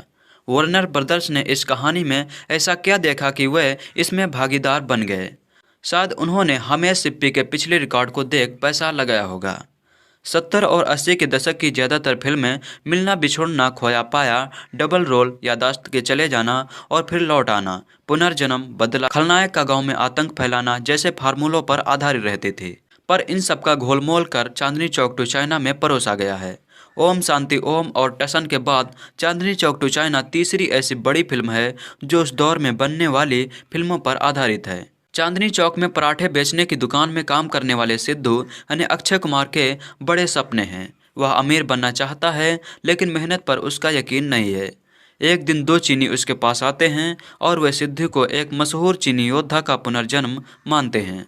चापस्टिक यानी रणबीर शौरी नामक दुभाषिया सिद्धू को बेवकूफ़ बनाकर चीन पहुंचा देता है। चीन पहुंचकर सिद्धू को पता चलता है कि उसे होजो नामक आदमी से एक गांव को छुड़ाना है जो बेहद खतरनाक है। गांव के लोग सिद्धू को महान योद्धा मानते हैं, लेकिन होजो के सामने सिद्धू की पोल खुल जाती है। जब होजो सिद्धू की खूब पिटाई करता है तो वह उसे मारने की कसम खाता है। एक कुंफू मास्टर से वह कुंफू सीखता है और अपना बदला लेता है। कहानी में सखी और म्याऊ नामक दीपिका पादुकोण की दोहरी भूमिकाएं भी हैं। सखी और म्याऊ जुड़वा बहनें हैं और बचपन में होजो की वजह से बिछड़ गई थी। होजो की वजह से ही उनकी माँ की मृत्यु हुई थी और उनके पिता की याददाश्त चली गई थी। सखी और म्याऊ को होजो के बारे में पता चलता है तो वह भी उससे बदला लेना चाहती है। सिद्धू को कुंफू उनके पिता ही सिखाते हैं। सिद्धू कामयाब होना और आखिर में पूरे परिवार का मिलन हो जाता है। सिद्धू कामयाब होता है और आखिर में पूरे परिवार का मिलन हो जाता है। पुरानी फिल्मों को देखकर भी नई कहानी ढंग से नहीं लिखी जा सकी। इस कहानी में ढेर सारे अगर मगर हैं, माना कि सिनेमा के नाम पर थोड़ी छूट ली जा सकती है, लेकिन इसकी भी सीमा होती है। फार्मूला या मनोरंजक फिल्म बनाने के नाम पर दर्शक को बेवकूफ़ तो नहीं समझा जा सकता। मसाला इतना भी मत डालो कि हाजमा खराब हो जाए। निर्देशक निखिल आडवाणी का प्रस्तुतिकरण भी बेहद घटिया है। ऐसा लगा कि वे 70 और 80 के दशक में बनी फिल्मों का चांदनी चौक टू चाइना के जरिए मजाक उड़ा रहे हों। फिल्म की कहानी गंभीरता की मांग करती है, लेकिन उन्होंने इसे कॉमेडी के अंदाज में पेश किया है, जिससे मामला चौपट हो गया है। कॉमेडी का भूत उन पर ऐसा सवार था कि हर दृश्य में उन्होंने कॉमेडी घुसेड़ दी, चाहे वो रोमांटिक दृश्य हो, भावुक दृश्य हो या एक्शन सीन हो। कॉमेडी के नाम पर हास्यपात दृश्य रचे गए हैं। मिथुन चक्रवर्ती जब अक्षय कुमार को लात जमाते हैं तो अक्षय रॉकेट की तरह आसमान में जाते हैं और धड़ाम से नीचे गिरते हैं। होजो के एक आदमी को अक्षय कुमार जोर जोर से घुमाने लगते हैं तो आंधी चलने लगती है और आसपास के लोग उड़ने लगते हैं। अक्षय और दीपिका जब एक बिल्डिंग से गिरते हैं तो दीपिका छाता खोल देती है तो पैराशूट का काम करता है। ऐसे एक दो दृश्य तो बर्दाश्त किए जा सकते हैं, लेकिन जब पूरी फिल्म ही ऐसी हो तो दर्शक चांदनी चौक टू चाइना बनाने वालों की अकल पर सिर्फ तरस खा सकते हैं। इस दृश्य को देखकर भला कोई कैसे हंस सकता है। पैसा खर्च करने में भी अकल का इस्तेमाल होता है, लेकिन निखिल आडवाणी ने निर्माताओं का पैसा बर्बाद करने में कोई कसर नहीं छोड़ी है। सलाम ए इश्क जैसी डब्बा फिल्म बनाने के बाद एक और डब्बा फिल्म उन्होंने अपने नाम कर ली है। टसन हो या सिंह इज किंग या चांदनी चौक टू चाइना, अक्षय का किरदार हर जगह एक जैसा नजर आता है, वही जड़ बुद्धि वाले व्यक्ति का। चांदनी चौक टू चाइना में उन्होंने दर्शकों को हंसाया, लेकिन जब दोहराव महसूस होने लगा है, उनकी क्षमताओं का पूरा दोहन निर्देशक नहीं कर पाए। खासकर स्टंट दृश्यों में अक्षय का और बेहतर उपयोग किया जा सकता था। फिल्मों के चयन के मामले में उन्हें सावधानी बरतनी चाहिए। दीपिका पादुकोण खूबसूरत लगी और उन्होंने स्टंट दृश्य अच्छे से अभिनीत किए। गॉर्डन लियो ने खलनायकी के तेवर दिखाए। रिचर्ड युआन, मिथुन चक्रवर्ती और रणबीर शौरी ठीक ठाक रहे। संवादों के जरिए कुछ जगह हंसने का अवसर मिलता है। चीनी भाषा में भी ढेर सारे संवाद हैं, हालांकि उन्हें अंग्रेजी सबटाइटल के साथ दिखाया गया है, लेकिन हिंदी में उन्हें दिया जाता तो ज़्यादा दर्शकों को इसका लाभ मिलता। फिल्म का तकनीकी पक्ष सशक्त है। स्टंट दृश्य फोटोग्राफी पर बहुत मेहनत की गई है। संगीत निराशजनक है, हिट गानों का अभाव अखरता रहता है। कुल मिलाकर कहा जा सकता है कि चांदनी चौक टू चाइना में न चांदनी चौक के पराठों की महक है और न ही चाइना के नूडल्स का स्वाद। इस फिल्म को देखने में पैसा खर्च करने के बजाय तो नूडल्स खरीदकर खाना बेहतर रहेगा, क्योंकि यह फिल्म आज भी पैसे लेकर ही दिखाई जा रही है। हेलो दोस्तों, चांदनी चौक टू चाइना एक ऐसी मूवी थी जो कि भारी भरकम बजट के साथ बनाई गई थी, लेकिन ये फ्लॉप हो गई थी। ये किसी को उम्मीद भी नहीं थी कि ये मूवी फ्लॉप होगी। ये देखने में काफ़ी अच्छी लगती है और है भी इंटरेस्टिंग। एक इंटरव्यू में जब दीपिका पादुकोण से पूछा गया कि आपके लाइफ की सबसे ख़राब फिल्म कौन सी है, तो उन्होंने बिना हिचकिचाए और बिना देरी किए चांदनी चौक टू चाइना का नाम ले लिया। उन्होंने कहा कि मैंने ना जाने ये फिल्म क्यों कर ली, मेरे मन में क्या चल रहा था। ये मेरे ज़िंदगी की सबसे बेकार फिल्म है, जो कि इतनी बुरी तरह से पिटी हुई थी। ये फिल्म जो है बनी थी 62 करोड़ रुपए में और इसकी भारत में कमाई हुई थी 23 करोड़ और दुनिया भर की कमाई हुई थी 56 करोड़। तो जहाँ पर इसकी बजट था 62 करोड़, वहाँ पर दुनिया भर यानी ग्रॉस कलेक्शन में भी मात्र 56 करोड़ का बिजनेस कर पाई थी, यानी अपना लागत भी नहीं निकाल पाई थी। ये फिल्म कॉमेडी और फैंटास्टिक एक्शन पर आधारित है। कुछ लोगों का तो ये भी कहना है रिव्यू में कि इस मूवी में बहुत सारे फालतू की चीज़ें दिखाई गई थी, जैसे कि अगर आपने देखा होगा तो आपको पता होगा कि अक्षय कुमार के इसमें दादा मिथुन चक्रवर्ती बने हुए थे, जो कि इनके जब किक मारते हैं तो वे रॉकेट की तरह आसमान में उड़ते हैं, जो कि एक फालतू की चीज़ बताया कुछ लोगों ने रिव्यू में। और भी बहुत सारी चीज़ें कही उन्होंने कहा कि जब वे चाइनीज़ कुल्फू सीखते हैं तब वे सिर्फ मौन धारण करने पर बहुत सारा तूफान आ जाता है, जो कि बिल्कुल इम्पॉसिबल है। तो इसमें बहुत सारी जो है काल्पनिक चीज़ें यानी बहुत ही ज़्यादा काल्पनिक चीज़ें दिखाई गई थी, जिसकी वजह लोग बताते हैं इस फिल्म के फ्लॉप होने की। फिल्म काफ़ी अच्छी थी और बहुत सारे यानी बकवास चीज़ें इसमें बताई गई थी कि बहुत सारी इसमें कहानी से ज़्यादा इसमें बकवास भरी हुई, ऐसा कहना है। मैंने बहुत सारे रिव्यू देखे हैं। दोस्तों आपको क्या लगता है ये फिल्म बकवास है या सही? यह कहानी थी सिंधु चौक एक दुकान पर सब्जी काटने का काम करता है। वह जल्द से जल्द अमीर बनने का सपना देखता है। एक दिन 2 चाइनीज पर्यटक उसकी दुकान पर आते हैं। वह सिद्धू को उसके भगवान का रूप बताते हैं। इस बात का जड़ से पता लगाने के लिए वह चाइना जाता है। क्या सिद्धू किसी मुश्किल में पड़ जाएगा? तो दोस्तों ये थी चांदनी चौक टू चाइना की हमारी तरफ से छोटी सी जानकारी। आपको पसंद आई तो इसे लाइक कीजिए और ऐसे अपडेट्स पाने के लिए हमारे चैनल को सब्सक्राइब कीजिए। Thank you so much. खराब फिल्म कौन सी है? तो उन्होंने बिना हिचकिचाए और बिना देरी किए चांदनी चौक टू चाइना का नाम ले लिया। उन्होंने कहा कि मैंने ना जाने यह फिल्म क्यों कर ली, मेरे मन में क्या चल रहा था। ये मेरे ज़िंदगी की सबसे बेकार फिल्म है, जो कि इतनी बुरी तरह से पिटी हुई थी। ये फिल्म जो है बनी थी 62 करोड़ रुपए में और इसकी भारत में कमाई हुई थी 23 करोड़ और दुनिया भर की कमाई हुई थी 56 करोड़। तो जहाँ पर इसकी बजट था 62 करोड़, वहाँ पर दुनिया भर यानी ग्रॉस कलेक्शन में भी मात्र 56 करोड़ का बिजनेस कर पाई थी, यानी अपना लागत भी नहीं निकाल पाई थी। ये फिल्म कॉमेडी और फैंटास्टिक एक्शन पर आधारित है। कुछ लोगों का तो ये भी कहना है रिव्यू में कि इस मूवी में बहुत सारे फालतू की चीज़ें दिखाई गई थी, जैसे कि अगर आपने देखा होगा तो आपको पता होगा कि अक्षय कुमार के इसमें दादा मिथुन चक्रवर्ती बने हुए थे, जो कि इनके जब किक मारते हैं तो वे रॉकेट की तरह आसमान में उड़ते हैं, जो कि एक फालतू की चीज़ बताया कुछ लोगों ने रिव्यू में।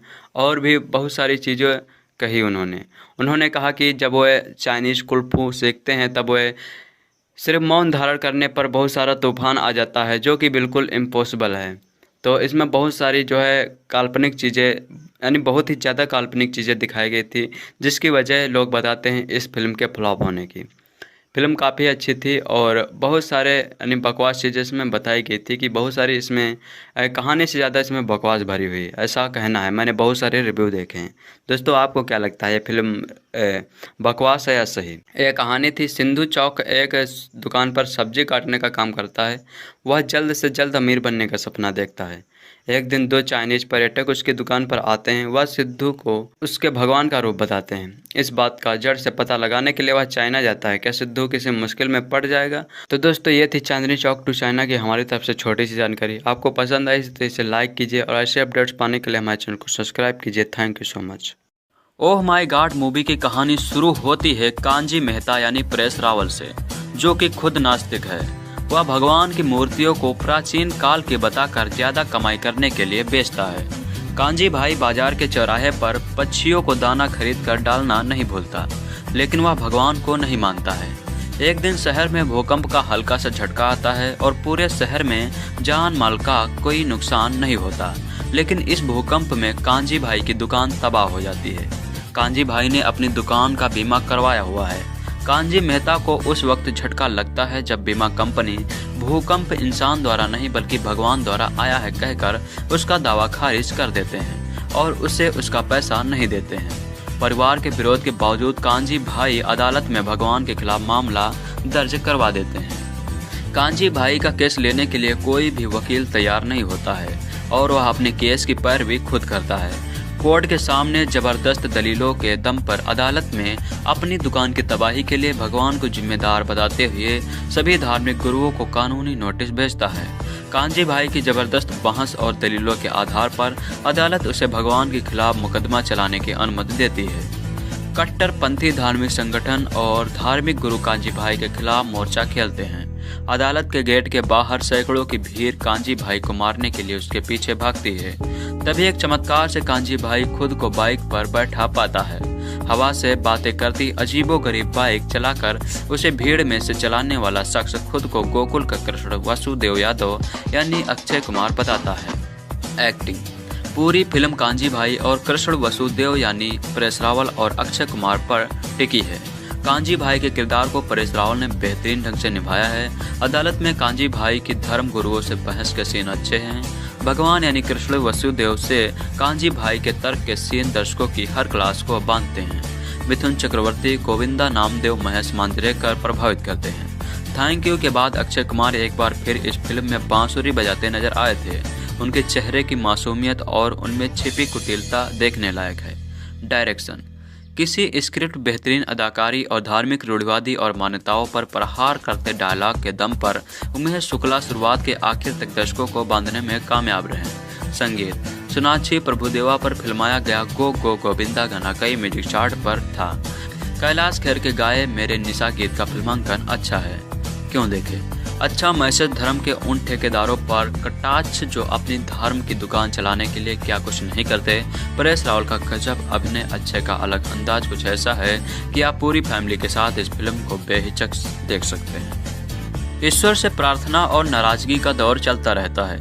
कभी कभार यह नाराजगी इतनी बढ़ जाती है कि इंसान ही अपने ईश के अस्तित्व पर प्रश्न चिन्ह लगा देता है। लेकिन जरा सोचिए, कोई भगवान को ही कटघरे में लाकर खड़ा कर दे और उसे दुनिया के सामने अपने होने का सबूत पेश करने के लिए कहे तो इसे आप क्या कहेंगे। रिलीज हुई फिल्म ओ माय गॉड में भी स्वभाव से नास्तिक कांजी भाई ने कुछ ऐसा ही किया है। भगवान के कुछ कारनामों से नाराज कांजी भाई यानी परेश रावल ने स्वयं भगवान को ही चुनौती दे डाली।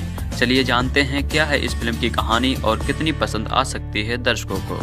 स्वभाव से नास्तिक कांजी मेहता ने परेश रावल सस्ते दामों पर भगवान की मूर्तियां खरीदकर उन्हें वर्षों पुराना बताकर बेच देता है और भगवान के भक्त बहुत आसानी से उसे उसके झांसे में आ जाते हैं। एक दिन भूकंप आता है और पूरे शहर में बस उसकी ही दुकान तबाह हो जाती है। कांजी ने अपनी दुकान का बीमा करवाया हुआ था, लेकिन बीमा कंपनी इसे एक्ट ऑफ गॉड यानी भगवान द्वारा किया गया कार्य बताकर उसे बीमा देने से मना कर देती है। गुस्साया कांजी बीमा कंपनी पर केस कर देता है और देखते ही देखते यह केस इंसान और भगवान के अस्तित्व पर आकर खड़ा हो जाता है। विभिन्न धर्मों के लोग उसके विरुद्ध हो जाते हैं और उसे मारने के लिए तैयार हैं। ऐसे में उसकी जान बचाते हैं स्वयं कृष्णा, लेकिन उसका केस तब उलझ जाता है जब उसे भगवान के अस्तित्व को साबित करने के लिए कहा जाता है।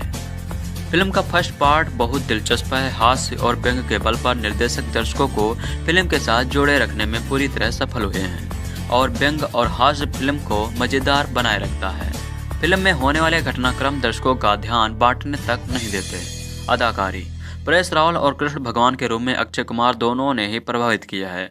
मुख्य भूमिकाओं के अलावा फिल्म में मिथुन चक्रवर्ती, महेश मांजरेकर और ओमपुरी भी हैं। इन सभी की एक्टिंग बहुत मजबूत है। अगर आप अक्षय कुमार और परेश रावल की कॉमेडी को पसंद करते हैं तो यह फिल्म आपके लिए परफेक्ट है। फिल्म में ईश्वर और इंसान के बीच संबंध को भी दर्शाया गया है, जो ओ माय गॉड फिल्म देखने का एक और कारण है। ओ माय गॉड मूवी में कांजी मेहता की एक दुकान है जिसमें वे भगवान की मूर्तियां, लॉकेट, फोटो आदि बेचते हैं। पुरानी मूर्ति सस्ते दामों में खरीदते हैं और उन्हें वर्षों पुराने बताकर एक का माल 10 गुना में बेचते हैं। भगवान के अंधभक्त झांसे में आ जाते हैं। मजेदार बात यह है कि कांजी मेहता नास्तिक है, भगवान को वो मानते ही नहीं हैं। एक दिन भूकंप आता है और पूरे शहर में सिर्फ कांजी की दुकान तबाह होती है। इसको लेकर लोग काफी आश्चर्य व्यक्त करते हैं। कांजी भाई ने बीमा करवाया होता है अपनी दुकान का। जब वे क्लेम लेने जाते हैं तो एक्ट ऑफ गॉड के तहत बीमा कंपनी उनका दावा ठुकरा देती है। कंपनी के मुताबिक भूकंप मनुष्य द्वारा नहीं बल्कि भगवान द्वारा आया है। गुस्साया कांजी भगवान के खिलाफ अदालत में जाता है और अपना हर्जाना मांगता है। कांजी विभिन्न धर्मों के प्रमुख को कानूनी नोटिस भेजता है जिससे लोग उसके खिलाफ हो जाते हैं। अदालत कांजी की भगवान के खिलाफ मुकदमा चलाने की बात मान लेती है। कांजी अपनी पैरवी खुद करता है। अदालत में जैसे ही कांजी बाहर निकलता है वैसे ही लोग उसे मारने के लिए दौड़ते हैं। कांजी भागता है लेकिन भीड़ उसके नजदीक पहुंच जाती है। अचानक एक व्यक्ति चमत्कारी तरीके से बाइक पर आता है और कांजी को बैठाकर सुरक्षित जगह ले जाता है। वह अपने आप को भगवान बताते हुए अपना नाम कृष्ण वसुदेव यादव बताता है। कांजी को उसकी बात पर विश्वास नहीं होता है। दूसरी सुनवाई में कांजी शानदार जिरह करता है, लेकिन तब वह फंस जाता है जब उसे साबित करने के लिए कहा जाता है कि भगवान का अस्तित्व है। आखिर कोई ये कैसे साबित कर सकता है कांजी केस जीतता है या उसकी हार होती है, जानने के लिए अगर ये फिल्म देखे तो ज़्यादा बेहतर रहेगा। ओ माई गॉड 2012 की भारतीय कॉमेडी ड्रामा फिल्म है। यह गुजराती मंच नाटक कांजी विरुद्ध कांजी पर आधारित है। इसकी कहानी एक ऑस्ट्रेलियाई film the man who suicide, वो व्यक्ति जो भगवान पर मुकदमा किया, के समान है। यह उमेश शुक्ला द्वारा निर्देशित है। फिल्म में निर्णायक भूमिका में मिथुन चक्रवर्ती के साथ साथ मुख्य भूमिका में अक्षय कुमार और परेश रावल भी हैं। हेलो दोस्तों, हर कोई भगवान को पूजता है और आप भी पूजते होंगे, लेकिन क्या कभी आपका किसी सच्चे नास्तिक से पाला पड़ा है? जो लोग आपने आप को नास्तिक समझते हैं, दरअसल वह भी कहीं ना कहीं भगवान का डर मन में लिए रहते हैं। लेकिन हम आज आपको एक सच्चे नास्तिक से मिलवाएंगे। आप समझ ही गए होंगे हम परेश रावल की फिल्म ओ माई गॉड की बात कर रहे हैं। फिल्म के बारे में काफ़ी चर्चा थी कि ये भगवान विरोधी है। ये कॉमेडी फिल्म है, इसमें भगवान मॉडर्न है और भी ना जाने क्या क्या बातचीत की गई थी। तो चलिए हम आपको बताते हैं आखिर ओ माई गॉड है किस मर्ज की दवा। कहानी: कांजी लालाजी मेहता यानी परेश रावल नास्तिक इंसान है, लेकिन वह चोर बाजार में मूर्तियाँ बेचने का काम सालों से कर रहा है। कांजी को भगवान के किसी काम से कोई दिलचस्पी नहीं है। एक भूकंप के कारण उसकी पूरी दुकान टूट जाती है और सारी मूर्तियाँ उस मलबे में दब जाती हैं। गॉड ऑफ एक्ट के तहत उसे कोई मुआवजा नहीं मिलता है। कांजी को कोई रास्ता नहीं सोचता तो वह अपने नुकसान के लिए गॉड के खिलाफ कोर्ट में केस दर्ज करता है। कांजी लाल को उसका मुआवजा मिला या नहीं, इसके लिए आपको ये फिल्म देखनी होगी, लेकिन कोर्ट में कांजी की दलीलों और धर्मगुरुओं की सच्चाई को फिल्म की कहानी में बेहतरीन तरीके से पिरोया गया है। अभिनय: परेश रावल का अभिनय काबिल तारीफ है। परेश रावल ने साबित कर दिया है कि वह किसी भी रोल को संजीदगी से निभा सकते हैं। अक्षय कुमार कैमियो रोल में दिखाई पड़े, लेकिन एक मॉडर्न भगवान के अवतार में अपने स्टंट दिखाने से बाज नहीं आए। मिथुन चक्रवर्ती ने एक मठाधीश की भूमिका को बेहतरीन तरीके से निभाया है। मिथुन दा की अदाएं लोगों का काफी मनोरंजन करेंगी। महेश मांजरेकर की सिग्नेचर लाइन आपको याद रह सकती है, रिलैक्स रिलैक्स। निर्देशन: फिल्म एक गुजराती नाटक पर आधारित है, लेकिन निर्देशक उमेश शुक्ला ने फिल्म में नाटक के तत्व हावी नहीं होने दिए। फिल्म अपनी थीम पर शुरू से आखिर तक टिकी रही। हालांकि फिल्म के फर्स्ट हाफ से ज़्यादा सेकंड हाफ मज़ेदार, दिलचस्प और बांधे रखने वाला है।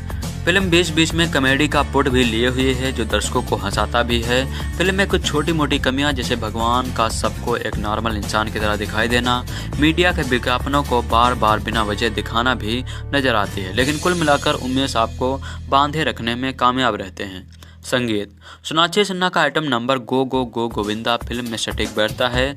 इसके अलावा भी संगीत का फिल्म की कहानी से अच्छा तालमेल है और वह बोर नहीं करता। क्यों देखें? कांजी लालाजी मेहता की भगवान के खिलाफ दिलचस्प दलीलें, धर्मगुरुओं और मठाधीशों से कोर्ट की चलने वाली बहस के बीच एक लॉजिक मैसेज के लिए यह आप फिल्म देख सकते हैं। यह एक अच्छी और पारिवारिक फिल्म है, क्यों ना देखें? यदि आपको ग्लैमरस या फिर एक्शन से भरपूर फिल्में पसंद है और सीधी सादी कॉमेडी ना पसंद है तो यह आपके लिए नहीं है।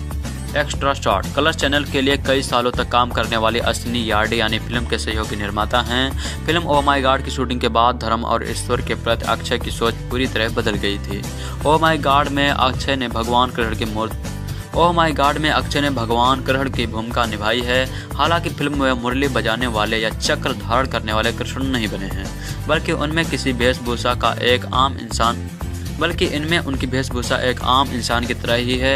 यह फिल्म परेश रावल अभिनीत एक गुजराती नाटक पर आधारित है, यानी फिल्म की कहानी गुजराती नाटक कांजी विरुद्ध कांजी पर बेस्ड है। इसे कृष्ण वर्सेस कन्हैया से भी इंस्पायर्ड बताया जा रहा है।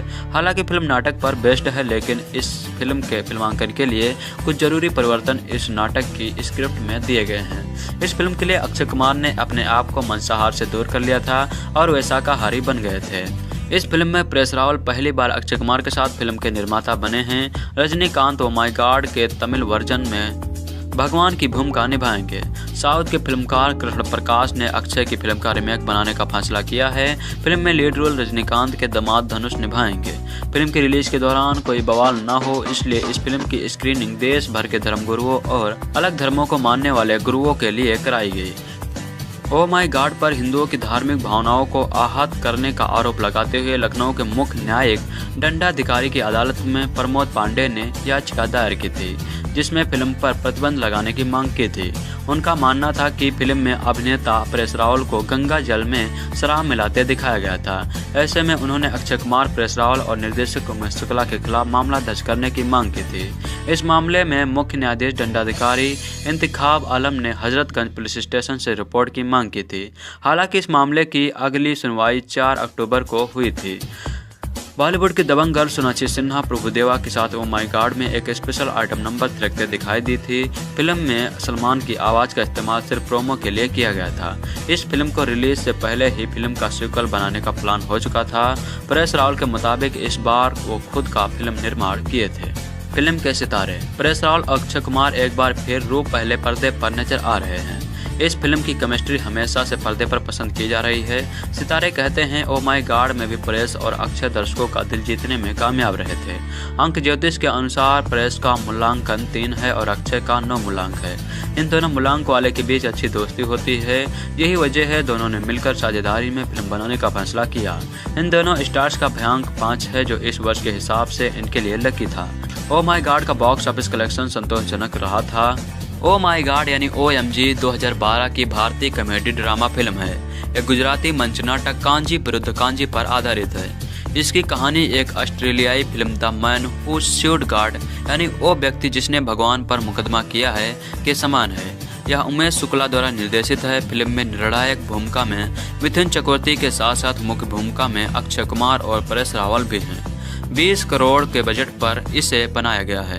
28 सितंबर 2012 को रिलीज होने के बाद फिल्म को आलोचकों से काफ़ी प्रशंसा मिली और इसे एक ब्लॉकबस्टर फिल्म घोषित किया गया था। तेलुगु में बने फिल्म के रीमेक में मुख्य भूमिका में गोपाल, बैक्सेंट और पवन कल्याण आदि हैं। यह मूवी 20 करोड़ के बजट में बनाई गई थी और इसकी कुल कमाई 105 करोड़ हुई थी। कहानी कांजी लालाजी मेहता यानी परेश रावल एक मध्यम वर्ग के दुकानदार हैं जो नई मूर्तियों को पुरानी मूर्ति कहकर ऊंचे दामों में बेचते हैं। वह भगवान पर विश्वास नहीं करते हैं और अपने बेटे द्वारा दही हांडी के समय उस वक्त कार्यक्रम को रुकवा देते हैं, जिस कारण सिद्धेश्वर महाराज उसे श्राप दे देते हैं। उस दिन भूकंप में केवल उसी के दुकान को नुकसान होता है। अगले दिन वह अपने दुकान के नुकसान की भरपाई के लिए बीमा कार्यालय जाता है, जहां उसे पता चलता है कि प्राकृतिक आपदा यानी एक्ट ऑफ गॉड नामक नियम के अनुसार उसे कोई भी नुकसान की भरपाई कंपनी नहीं करेगी। इस कारण कांजीलाल कंपनी पर प्रकरण यानी केस दर्ज करने के लिए हनीफ कुरैशी यानी ओमपुरी के पास जाता है। वह उसे बताता है कि कंपनी के खिलाफ पहले से ही कई लोगों ने प्रकरण दर्ज कर रखे हैं, लेकिन किसी को भी न्याय नहीं मिला। इसके बाद कांजी कंपनी के साथ साथ सिद्धेश्वर महाराज यानी गोविंदा नंदोऊ, गोपी मैया और लीलाधर स्वामी यानी मिथुन चक्रवर्ती आदि पर भी प्रकरण के नाम दर्ज कराता है। यह प्रकरण न्यायालय में जाता है और दूसरे पक्ष का वकील यानी महेश मांजरेकर इस प्रकरण को बंद करने के लिए कहता है। यह भी कहता है बीमा कंपनी ने साफ साफ पहले ही नियम में लिखा है कि किसी भी प्रकृति आपदा यानी एक्ट ऑफ गॉड में हुए किसी भी नुकसान की भरपाई कंपनी नहीं करेगी। इसके बाद कांजी स्वयं ही अपना पक्ष रखता है और अपनी बात कहता है। इसके बाद अदालत उस प्रकरण को ले लेती है और उसके बाद यह प्रकरण शुरू होता है। इसके बाद कांजी पर हमला भी होता है और कृष्ण वसुदेव यादव यानी अक्षय कुमार उसे बचा लेते हैं। इसके बाद कांजी की पत्नी और बच्चे के घर में रहते समय हमला होता है। जब कांजी अपने घर आता है तो वह उसे भी दूसरी जगह जाने के लिए कहते हैं, लेकिन कांजी वही रहता है और उसके बाद उसके घर कृष्ण वसुदेव यादव आते हैं। वह कांजी के घर को बैंक के द्वारा खरीद लेते हैं और कांजी को भी उस घर में रहने के लिए सहमति दे देते हैं। इस प्रकरण पर समाचार आदि में बहस होती रहती है और कांजी व कृष्ण तब टीवी देखते रहते हैं तो कृष्ण उसे सार्वजनिक रूप से अपने विचार लोगों को बताने के लिए कहते हैं। इसके बाद 100 से अधिक लोग साथ में प्रकरण दर्ज करने आ जाते हैं। जिस दिन लोगों को बीमा कंपनी ने इस प्रकरण का धोखा दिया था, लेकिन कांजी के पास कोई सबूत नहीं था कि यह एक्ट ऑफ गॉड के कारण हुआ था। तभी कृष्ण उसे बताते हैं कि वह भगवत गीता, कुरान और बाइबल को पढ़े। इसके बाद अगले दिन वह कई बिंदुओं में यह बात न्यायालय में रखता है।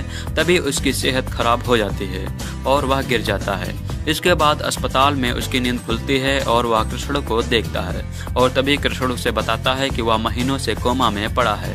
इसी बीच कुछ चूक हो जाती है। इस बीच बहुत कुछ हो चुका है। न्यायालय ने यह प्रकरण उसके पक्ष में सुनाया और सभी को उनका पैसा मिल गया। साथ ही लीलाधर, गोपी और सिद्धेश्वर ने उसे भगवान बना दिया और एक मंदिर भी बनाया है। इसके बाद वह अपने मंदिर के निर्माण को रोकने जाता है। उसके बाद कान्जी अपनी मूर्ति तोड़ देता है। इसके बाद वह कृष्ण के पास जाता है तो वह देखता है कि वहाँ कोई भी नहीं है। तभी उसे कृष्ण के गाड़ी की चाबी मिलती है और कान्जी उसे उठाता है और अपने पास रखता है। तभी एक आवाज़ सुनाई देती है कि तुम अभी जो कर रहे हो वही है जिसका तुम अभी तक विरोध कर रहे थे। उसके बाद वह उस चाबी को आसमान में फेंक देता है और वह चाबी अदृश्य हो जाती है। संगीत। ओ माई गॉड का संगीत निर्देशन व निर्माण हिमेश रेशमिया, सचिन जिगर और मीत ब्रोस अंजान के द्वारा दिया गया है, जबकि संगीत शब्बीर अहमद, कुमार स्वानंद किरकिरे और सुब्रत सिन्हा ने लिखा है। गीतों को हिमेश रेशमिया, श्रेया घोषाल, कैलाश खेर, बेनी दयाल, एस किंग, सूरज जगन, कीर्ति सकनिया, जुबीन गर्ग, मीत ब्रोस अंजान, आर्या आचार्य, मोहम्मद इरफान, अमन त्रिघा और परास नाथ ने गाया है। सभी गीत शब्बीर अहमद, कुमार आनंद किरकिरे और सुब्रत सिन्हा द्वारा लिखे गए हैं। इसमें पहला सॉन्ग था डोंट वरी, जिसे गाया था हिमेश रेशमिया, बेनी दयाल और आर्या आचार्य ने। दूसरा सॉन्ग था मेरे निशान, जिसे गाया था कैलाश खेर, मीत ब्रोस अंजान ने। तीसरा सॉन्ग था तू ही तू, जिसे गाया था मोहम्मद इरफान अली ने। चौथा सॉन्ग था गो गो गोविंदा, जिसे गाया था मीका सिंह, श्रेया घोषाल ने। पांचवा सॉन्ग था हरी बोल, जिसे गाया था कीर्ति सगातिया ने। छठा सॉन्ग था तू ही तू, जो कि रिप्राइज में था, जिसे गाया था सूरज जगन ने। सातवां सॉन्ग था ओ माई गॉड, जो कि साउंड ट्रैक में था, जिसे गाया था सुबेन गर्ग ने। आठवां सॉन्ग था तू ही तू, जिसे गाया था अस्किंग ने। नवा सॉन्ग था गो गो गोविंदा, जो कि रिप्राइज में था, जिसे गाया था अमन त्रिखा, श्रेया घोषाल ने। 10वां सॉन्ग था डोंट वरी, ये रिमिक्स में था, जिसे हिमेश रेशमिया, बेनी दयाल और आर्यन आचार्य ने गाया था। 11वां सॉन्ग था तू ही तू, यह भी रिमिक्स में था, जिसे मोहम्मद इरफान अली ने गाया था। 12वां सॉन्ग था कृष्णा थीम, जो कि बांसुरी में था, यानी बांसुरी की आवाज़ में, जिसे परास नाथ ने बजाया था। निर्माण। फिल्म के निर्माता अक्षय कुमार ने 2012 में फिल्म की घोषणा की। जब फिल्म के प्रोमो जारी किए गए तो लोगों ने अभिनेता सलमान खान की आवाज़ सुनी और कहा कि वह फिल्म में एक भूमिका निभा रहे हैं या कथावाचक यानी नरेटर की भूमिका में है। बाद में निर्देशक उमेश शुक्ला ने बताया कि सलमान की आवाज़ का ही फिल्म के प्रोमो में इस्तेमाल किया जा रहा है। निर्देशक ने INS को बताया कि वह सलमान फिल्म में किसी भी भूमिका में नहीं है, उनकी केवल आवाज़ है। उन्होंने ये भी कहा कि मेरी फिल्म एक हल्की फुल्की कॉमेडी फिल्म है और हमें किसी ऐसे की ज़रूरत है जो दर्शकों के साथ न्याय कर सके। बाद में इस बात की पुष्टि की गई कि अक्षय के करीबी दोस्त परेश रावल, जो किशन बनाम कन्हैया नामक मूल नाटक किशन में दिखे थे, फिल्म में अक्षय के साथ दिखाई देंगे। इस फिल्म में शाहरुख खान से भी एक सहायक भूमिका निभाने की उम्मीद की गई थी, लेकिन बाद में शाहरुख ने इस परियोजना से बाहर का विकल्प चुना और इस भूमिका को मिथुन चक्रवर्ती द्वारा ले लिया गया। सूचना के अनुसार फिल्मांकन जनवरी 2012 से शुरू हो गया था। इसके अलावा इससे पहले कुमार की फिल्म राउडी राठौर का निर्देशन कर चुके निर्देशक प्रभुदेवा इस फिल्म में सोनाक्षी के साथ एक आइटम नंबर प्रदर्शित किया था। रिपोर्टों के अनुसार इस फिल्म में अक्षय कुमार $1 मिलियन की डिजाइनर मोटरसाइकिल चलाते दिखाई दिए थे। ओ माई गॉड 28 सितंबर 2012 को दुनिया भर में रिलीज की गई थी। इसको सिनेमाघरों में रिलीज करने के पहले केंद्रीय फिल्म प्रमाणन बोर्ड CBFC ने U प्रमाण पत्र दिया था। समालोचना। अपनी रिलीज के बाद से ओ माई गॉड को आलोचकों की काफ़ी प्रशंसा मिली। बॉलीवुड हंगामा के तरण आदर्श ने इसे 5 में से 3.5 स्टार दिए और कहा ओ माई गॉड एक बड़े पैमाने पर सफल नाटक का एक सोचने पर मजबूर करने वाला रूपांतरण है। फिल्म एक संवेदनशील और अछूता विषय को छूती है। इससे अधिवक्ताओं और शत्रुओं का अपना हिस्सा मिल जाएगा, लेकिन फिल्म का सामाजिक संदेश इसे एक बार देखने के कारणों में से एक है।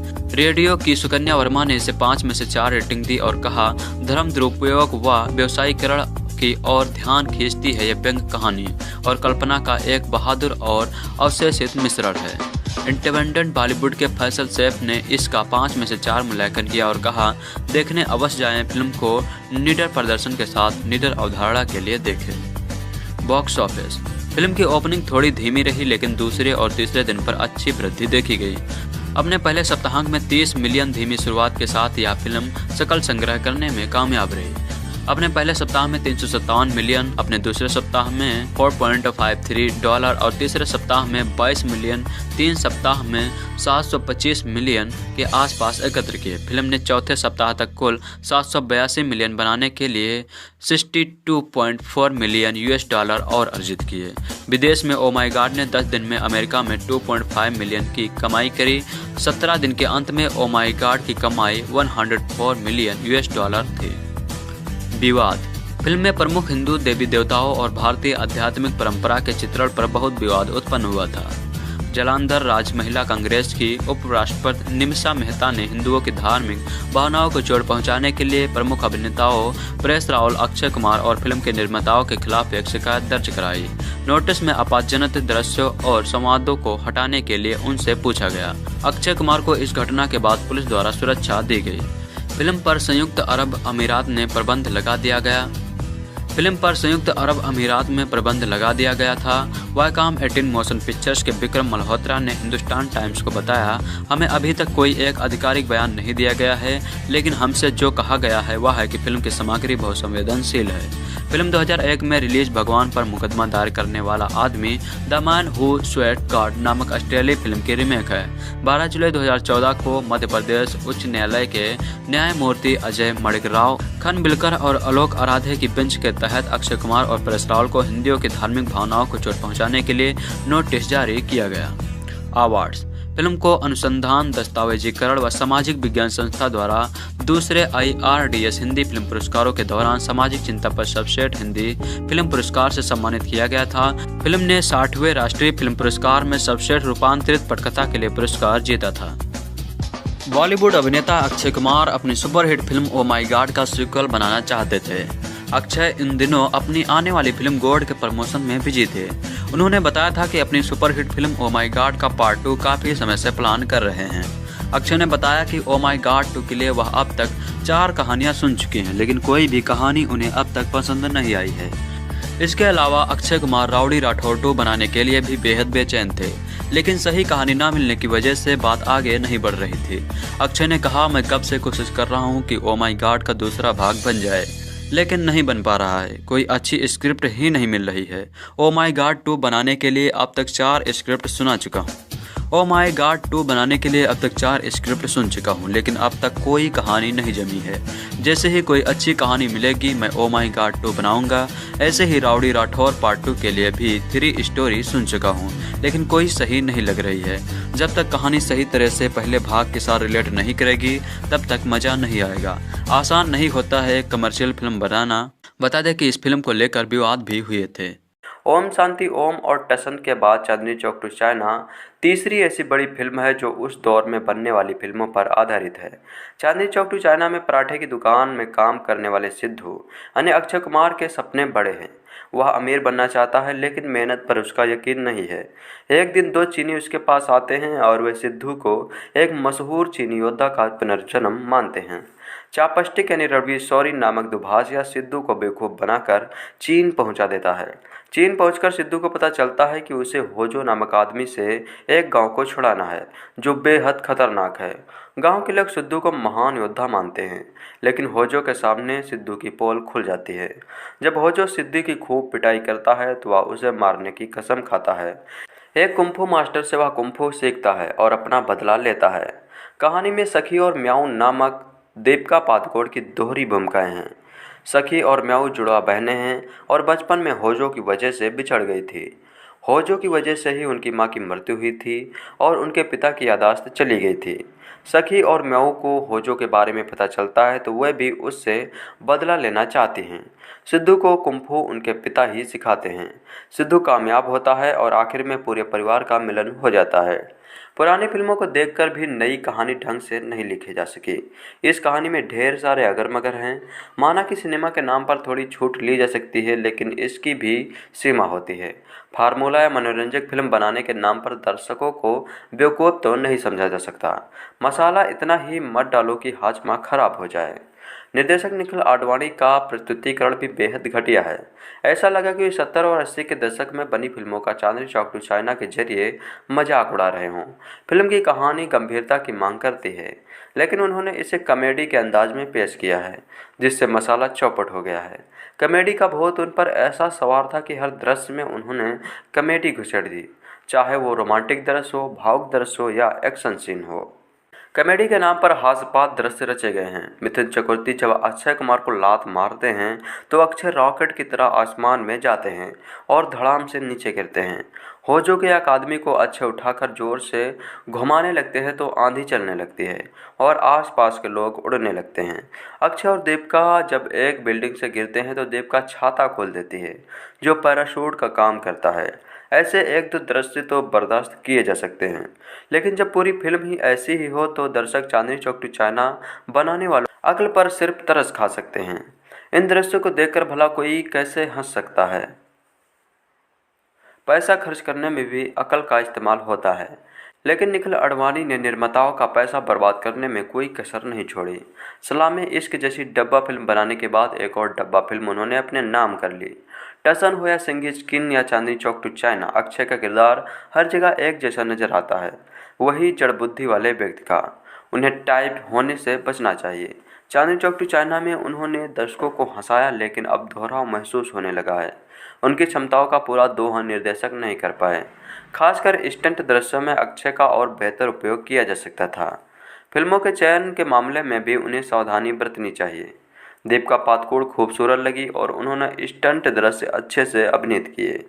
गॉर्डन लियो ने खलनायकी के तेवर दिखाए। रिचर्ड युवान, मिथुन चक्रवर्ती और रणबीर शौरी ठीक ठाक रहे। संवादों के जरिए कुछ जगह हंसने का अवसर मिलता है। चीनी भाषा में भी ढेर सारे संवाद हैं, हालांकि उन्हें अंग्रेजी सबटाइटल के साथ दिखाया गया है, लेकिन हिंदी में उन्हें दिया जाता तो ज़्यादा दर्शकों को इसका लाभ मिलता। फिल्म का तकनीकी पक्ष सशक्त है। स्टंट दृश्य फोटोग्राफी पर बहुत मेहनत की गई है। संगीत निराशाजनक है। हिट गानों का अभाव अखरता है। कुल मिलाकर कहा जा सकता है कि चांदनी चौक टू चाइना में ना चांदनी चौक के पराठों की महक है और न चाइना के नूडल्स का स्वाद। इस फिल्म को देखने में पैसा खर्च करने के बजाय तो नूडल खरीद कर खाना बेहतर होगा। अक्षय कुमार राजीव हरिओम भाटिया एक भारतीय बॉलीवुड अभिनेता हैं। वो 145 फिल्मों के साथ रेखा और रवीना टंडन थी। यह फिल्म उस साल की सर्वाधिक सफलतम फिल्म थी। 1997 में यश चोपड़ा की हिट फिल्म दिल तो पागल है में मेहमान कलाकार की भूमिका निभाई थी, जिसके लिए उन्हें सर्वश्रेष्ठ सहायक कलाकार के लिए फिल्म फेयर पुरस्कार में नामांकन हुआ। उसी साल वे खिलाड़ी सीरीज के 5वीं फिल्म मिस्टर एंड मिसेस खिलाड़ी में हास्य भूमिका में नजर आए। खिलाड़ी टाइटल के साथ उनकी पिछली फिल्मों की तरह यह फिल्म भी हिट हुई और इस तरह इस फिल्म की तरह उनका अगला खिलाड़ी नाम से रिलीज सारी फिल्में आने वाले साल में बॉक्स ऑफिस पर हिट होते चली गई। 1999 में कुमार को फिल्म संघर्ष और जानवर में उनके किरदार के लिए अच्छी सराहना मिली। सन 2000 में हास्य फिल्म हेरा फेरी में अभिनय किया, जो हर लिहाज से सफल रही और इस फिल्म में उन्होंने अपने आप को एक एक्शन और रोमांटिक भूमिकाओं की तरह एक सफल हास्य रोल भी अच्छी तरह निभाया। उन्होंने रोमांटिक फिल्म धड़कन में भी काम किया और बाद में उसी साल उसे काफ़ी सफलता मिली। सन 2001 में फिल्म अजनबी में अक्षय कुमार ने एक नकारात्मक किरदार निभाया। उनकी फिल्म को काफ़ी सराहा गया तथा बेस्ट विलन के लिए पहला फिल्म फेयर पुरस्कार मिला। फिल्म हेरा फेरी की सफलता के बाद अक्षय कुमार ने कई हास्य फिल्मों में काम किया, जिनमें शामिल है आवारा पागल दीवाना जो कि 2002 में आई थी, मुझसे शादी करोगी जो कि 2004 में आई थी और गरम मसाला जो कि 2005 में आई थी। यह फिल्म बॉक्स ऑफिस पर बेहद सफल रही और उनके अभिनय के लिए उन्हें सर्वश्रेष्ठ हास्य कलाकार का दूसरा फिल्म फेयर पुरस्कार मिला। अपनी एक्शन, हास्य और रोमांटिक भूमिकाओं के अलावा अक्षय कुमार ने ड्रामाई रोल भी खूब निभाए, जैसे कि एक रिश्ता जो कि 2001 में आई थी, आंखें जो कि 2002 में आई थी, बेवफा जो कि 2005 में आई थी और वक्त जो कि 2005 में आई थी। सन 2006 में वे हेरा फेरी टाइटल से बनी दूसरी फिल्म फिर हेरा फेरी में अभिनय किया। पिछले फिल्म की तरह यह फिल्म भी बॉक्स ऑफिस में सफल हुई। बाद में उसी वर्ष सलमान खान के साथ रोमांटिक संगीत फिल्म जाने मन में अभिनय किया। इस फिल्म का बेसब्री से इंतजार था और आलोचकों से अच्छा रिव्यू मिलने के बावजूद यह फिल्म बॉक्स ऑफिस पर अच्छा प्रदर्शन नहीं कर सकी। फिल्म तो अच्छा प्रदर्शन नहीं कर सकी, परंतु एक शर्मीले और प्यारे व्यक्ति के रूप में उनकी तारीफ की गई। वह यह वर्ष हास्य फिल्म भागम भाग से समाप्त किए, जो सफल रही। वर्ष 2007 में अक्षय कुमार के लिए उनके करियर का इंडस्ट्री में सबसे ज्यादा सफल वर्ष रहा और बॉक्स ऑफिस के विश्लेषकों ने शायद एक अभिनेता के लिए 4 सीधे हिट और बिना किसी फ्लॉप के शानदार वर्ष रहा। उनकी पहली रिलीज नमस्ते लंदन आलोचनात्मक दृष्टि व कमर्शियल दृष्टि से सफल रही। आलोचक तरण आदर्श ने फिल्म में उनके प्रदर्शन के बारे में लिखा कि वे निश्चित रूप से फिल्म देखने लाखों दर्शकों का मन अपनी इस फिल्म के जरिए लेंगे। उनकी 2 अगली रिलीज है बीबी और भूल भुलैया दोनों बॉक्स ऑफिस पर सुपर हिट हुई। उस वर्ष अक्षय कुमार के लिए आखिरी रिलीज वेलकम थी, जिसने बॉक्स ऑफिस पर अच्छा प्रदर्शन किया। ब्लॉकबस्टर का अवसर मिला तथा साथ में वे 5वीं लगातार हिट फिल्म देने वाले हीरो बन गए। उस वर्ष कुमार की जितनी भी फिल्में रिलीज हुई वह विदेशी बाजार में भी अच्छा प्रदर्शन किया। बॉलीवुड में रहने के दौरान अक्षय कुमार का नाम उनके साथ काम करने वाली कई अभिनेत्रियों के साथ जोड़ा गया, जैसे रवीना टंडन, रेखा और शिल्पा शेट्टी। जाने माने कलाकार राजेश खन्ना और डिम्पल कबाड़िया की बेटी ट्विंकल खन्ना से 2 बार सगाई होने के बाद नॉमिनेट दिया गया था। सन 2005 में मुझसे शादी करोगी के लिए फिल्मफेयर सर्वश्रेष्ठ हास्य अभिनेता पुरस्कार इन्हें नॉमिनेट किया गया था। सन 2005 में मुझसे शादी करोगे के लिए फिल्मफेयर सर्वश्रेष्ठ सहायक अभिनेता पुरस्कार इन्हें दिया गया था। सन 2008 में नमस्ते लंदन के लिए फिल्मफेयर सर्वश्रेष्ठ अभिनेता पुरस्कार दिया गया था। सन 2009 में सिंह इज किंग के लिए फिल्मफेयर सर्वश्रेष्ठ अभिनेता पुरस्कार इन्हें दिया गया था। सन 2013 में ओ माय गॉड के लिए फिल्मफेयर सर्वश्रेष्ठ सहायक अभिनेता पुरस्कार दिया गया था।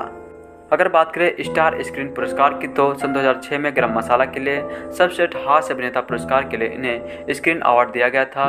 सन 2008 में सिंह इज किंग के लिए सर्वश्रेष्ठ अभिनेता के लिए स्क्रीन अवार्ड लोकप्रिय विकल्प के रूप में दिया गया था। सन 2005 में मुझसे शादी करोगे के लिए सर्वश्रेष्ठ सहायक अभिनेता के लिए इन्हें स्क्रीन अवार्ड नॉमिनेट किया गया था। 2005 में जोड़ी नंबर 1 के लिए स्क्रीन अवार्ड दिया गया था। रोमांस पुरस्कार दिया गया था। 2012 में देसी बॉयज के लिए स्टार सर्वश्रेष्ठ अभिनेता पुरस्कार दिया गया था हास्य और रोमांस के लिए।